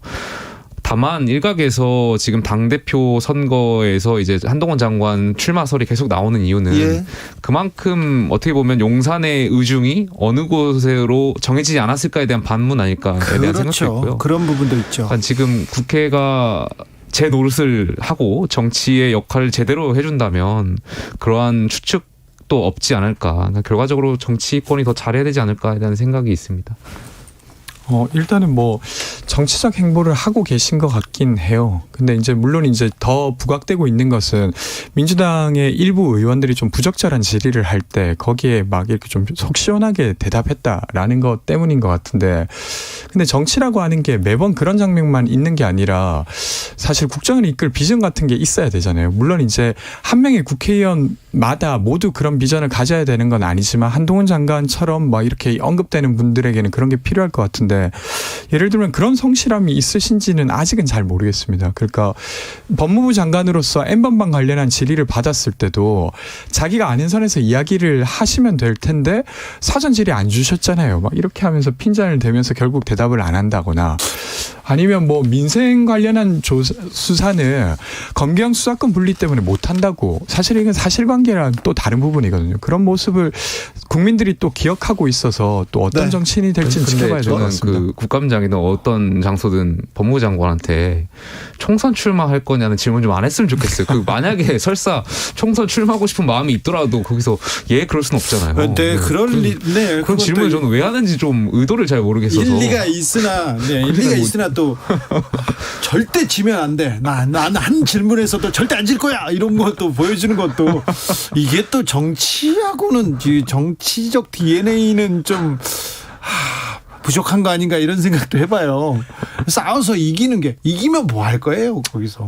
예, 네. 때로는 지는 것도. 근데 아무래도 검사 출신이다 보니까 그러한 경험이 부족할 수도 있는데 지는 게 이기는 걸 수 있거든요 정치에서는. 그러니까 이게 민주당을 이기는 게 정치는 아니잖아요. 그러니까 이제 어떤 국민들의 연결점을 만든다던가 아니면 반대하는 국민들을 설득한다던가 이런 것도 정치에 되게 중요한 영역인데 그런 능력을 아직까지는 보지 못한 것 같습니다. 또 반대로 해석하면 그렇게 또 이슈가 약간 민주당 의원과의 어떤 설전에서 지지 않으면서 이슈가 되면서 계속 언론에 또 스포트라이트를 받는 거 보면 또 반면에 또 정치적으로 이런 이슈 파이팅의 어떤 개인적으로 민주당 의원인들이 헛방 이렇게 많이 해가지고 키워준 측면도 좀 있어요. 네, 그렇습니다. 네, 계속해서 한동훈의 존재감은 정치권에서 커집니다. 네, 왜 그런지는 모르겠습니다. 그런데요, 이대남들은 홍준표 대구시장 좋아합니까? 제가 2대남이 아니어가지고 제가 3대남이어가지고. 그래서 몰라. 발언 좋았어. 진짜 좋았어요. 네. 자, 권지웅. 저도 3대남이라서 잘 모르는데. 근데 어쨌건 좀 솔직하게 이야기한다. 그러니까 진영에 갇혀서 이야기하는 사람이 아니라 자기 원칙에 근거해서 말하는 사람, 이런 이미지를 갖고 있고 그게 좋은 이미지인 것 같습니다. 그래, 솔직하다. 재미있다. 그러니까 진영에 갇혀 있으면 대답이 뻔하잖아요. 아니 그분 진영이 그러니까 물론 있잖아요. 이제 그 진영이 완전히 자기 원칙이 된 사람처럼 보이기도 하고. 그래서 그런 면이 차라리 좀 솔직하다 이렇게 보이시는 것 같아요. 재밌다 이렇게 생각해요. 저는 재밌다라는 측면에서 보는 게 더 적절할 것 같아요. 왜냐하면 젊은 20대 분들은 아무래도 좀 짧은 영상 같은 거 보는 거 좋아하잖아요. 긴 영상보다는 편집된 영상. 대답도 짧으면 좋고. 네, 그러면서 그 과정에서 또 홍준표 시장께서 말씀도 재밌게 하시잖아요. 그게 뭐 옳고 그름을 떠나서 그런 측면에서 아마 좀 호감도를 높게 사는 거 아닌가 생각합니다. 이대녀 젊은 여성들은 이재명 민주당 대표한테 호감을 보입니다. 근데 이게 보니까 그 말씀하신 그 조사 기간이 좀 10월 중순 초인 것 같아요. 그래서 아마 지금 다시 하면 다른 결과가 나오지 않을까 싶은데. 저는 어쨌건 이재명 대표께서 지금 여러 가지 의혹에 좀 제기되고 있지만, 근데 그럼에도 불구하고 사실 실력 자체는 인정받아 왔다고 생각합니다. 그러니까 이제 뭔가 문제에 집중하고 그것을 해결해내는, 그러니까 뭐 기본소득이라든지 이런 것들 집행해냈던 거잖아요. 사실 한국 사회에 되게 어려운 일이었는데, 그래서 그런 것들을 인정하시지 않을까 나와 싶습니다. 있는 여론조사들 확인해 보면 대체적으로 호감도 이대녀에서 호감도 높다고 말씀하셨지만 전 연령층에서 비호감도가 아마 제일 높을 정도의 제일 높은지 제가 모르겠습니다만 높게 많이 랭크 되시더라고요. 비호감도는 이재명 대표가 높습니까? 윤석열 대통령이 높습니까? 제가 확인을 안 해봐가지고 잘 모르겠습니다. 알겠어요. 기억이 나지 않습니다. 자, 최근 여론조사였습니다. 10월 14일에서 15일 주간조선이 전국 18세 이상 남녀 1,001명 대상으로 여론조사를 했습니다. 자세한 내용은 중앙선거 여론조사 심의위원회에 참조하시면 됩니다. 여기에서 20대 남성은 홍준표 대구시장한테, 20대 여성은 이재명 민주당 대표에게 높은 호감도를 보였다고 합니다. 네. 왜 이준석 대표가 아니고 홍준표 대구시장이었을까? 여기는 또 좀 궁금한 점이 있어요. 요거는 제가 여론조사 봤더니 이것은 예를 들면 차기 대권 주자를 묻는 질문, 그러니까 오픈형으로 하고 생각나는 사람 주관식으로 말해보라 라는 식으로 해서 조사한 것이 아니라 10명의 이름을 불러주고 어느 쪽에 가깝냐고 한 거예요. 그러니까 그런 면에서 이제 질문을 한 거기 때문에, 그러니까 통상 저희가 생각하는 대선 주자, 어떤 차기 대선 주자 질문에 대한 어떤 퍼센트로 와는 좀 다르다고 이해하시는 게 적절할 것 같습니다. 여야가 이게 강대강 대치하고 있는데 다음 주에는 아니 이번 주말부터 갑자기 뭐 만나고 협의하고 예산안 토의하고 막 그랬으면 좋겠는데 그럴 가능성은 거의 적어 보입니다. 네, 계속 이렇게 강대강으로 부닥치기만 해요. 칼을 뽑았기 때문에 저는 뭐 지금 이 전국이 오래 가지 않을까. 이 프레임이 좀 정쟁이 계속 오래 가지 않을까. 검찰 수사가 진행될 때까지. 아무래도 야당은 지금 야당 탄압이라는 프레임으로 계속 외치고 있는데 그게 저는 야당 탄압인지 잘 모르겠습니다만 계속 그렇게 나가고 있는 형국이고요. 네. 여당은 또 여당으로서 또 그 상황에 있으니까요. 네. 그러니까 좀 공평무사하게 그러니까 사사로운 그런 거 없이 수사한다는 어떤 김용태 인식을 받아야 될 텐데 두 분 네. 감사합니다. 네, 감사합니다. 고맙습니다. 여기서 마치겠습니다. 주진우였습니다. 대한민국 물산업이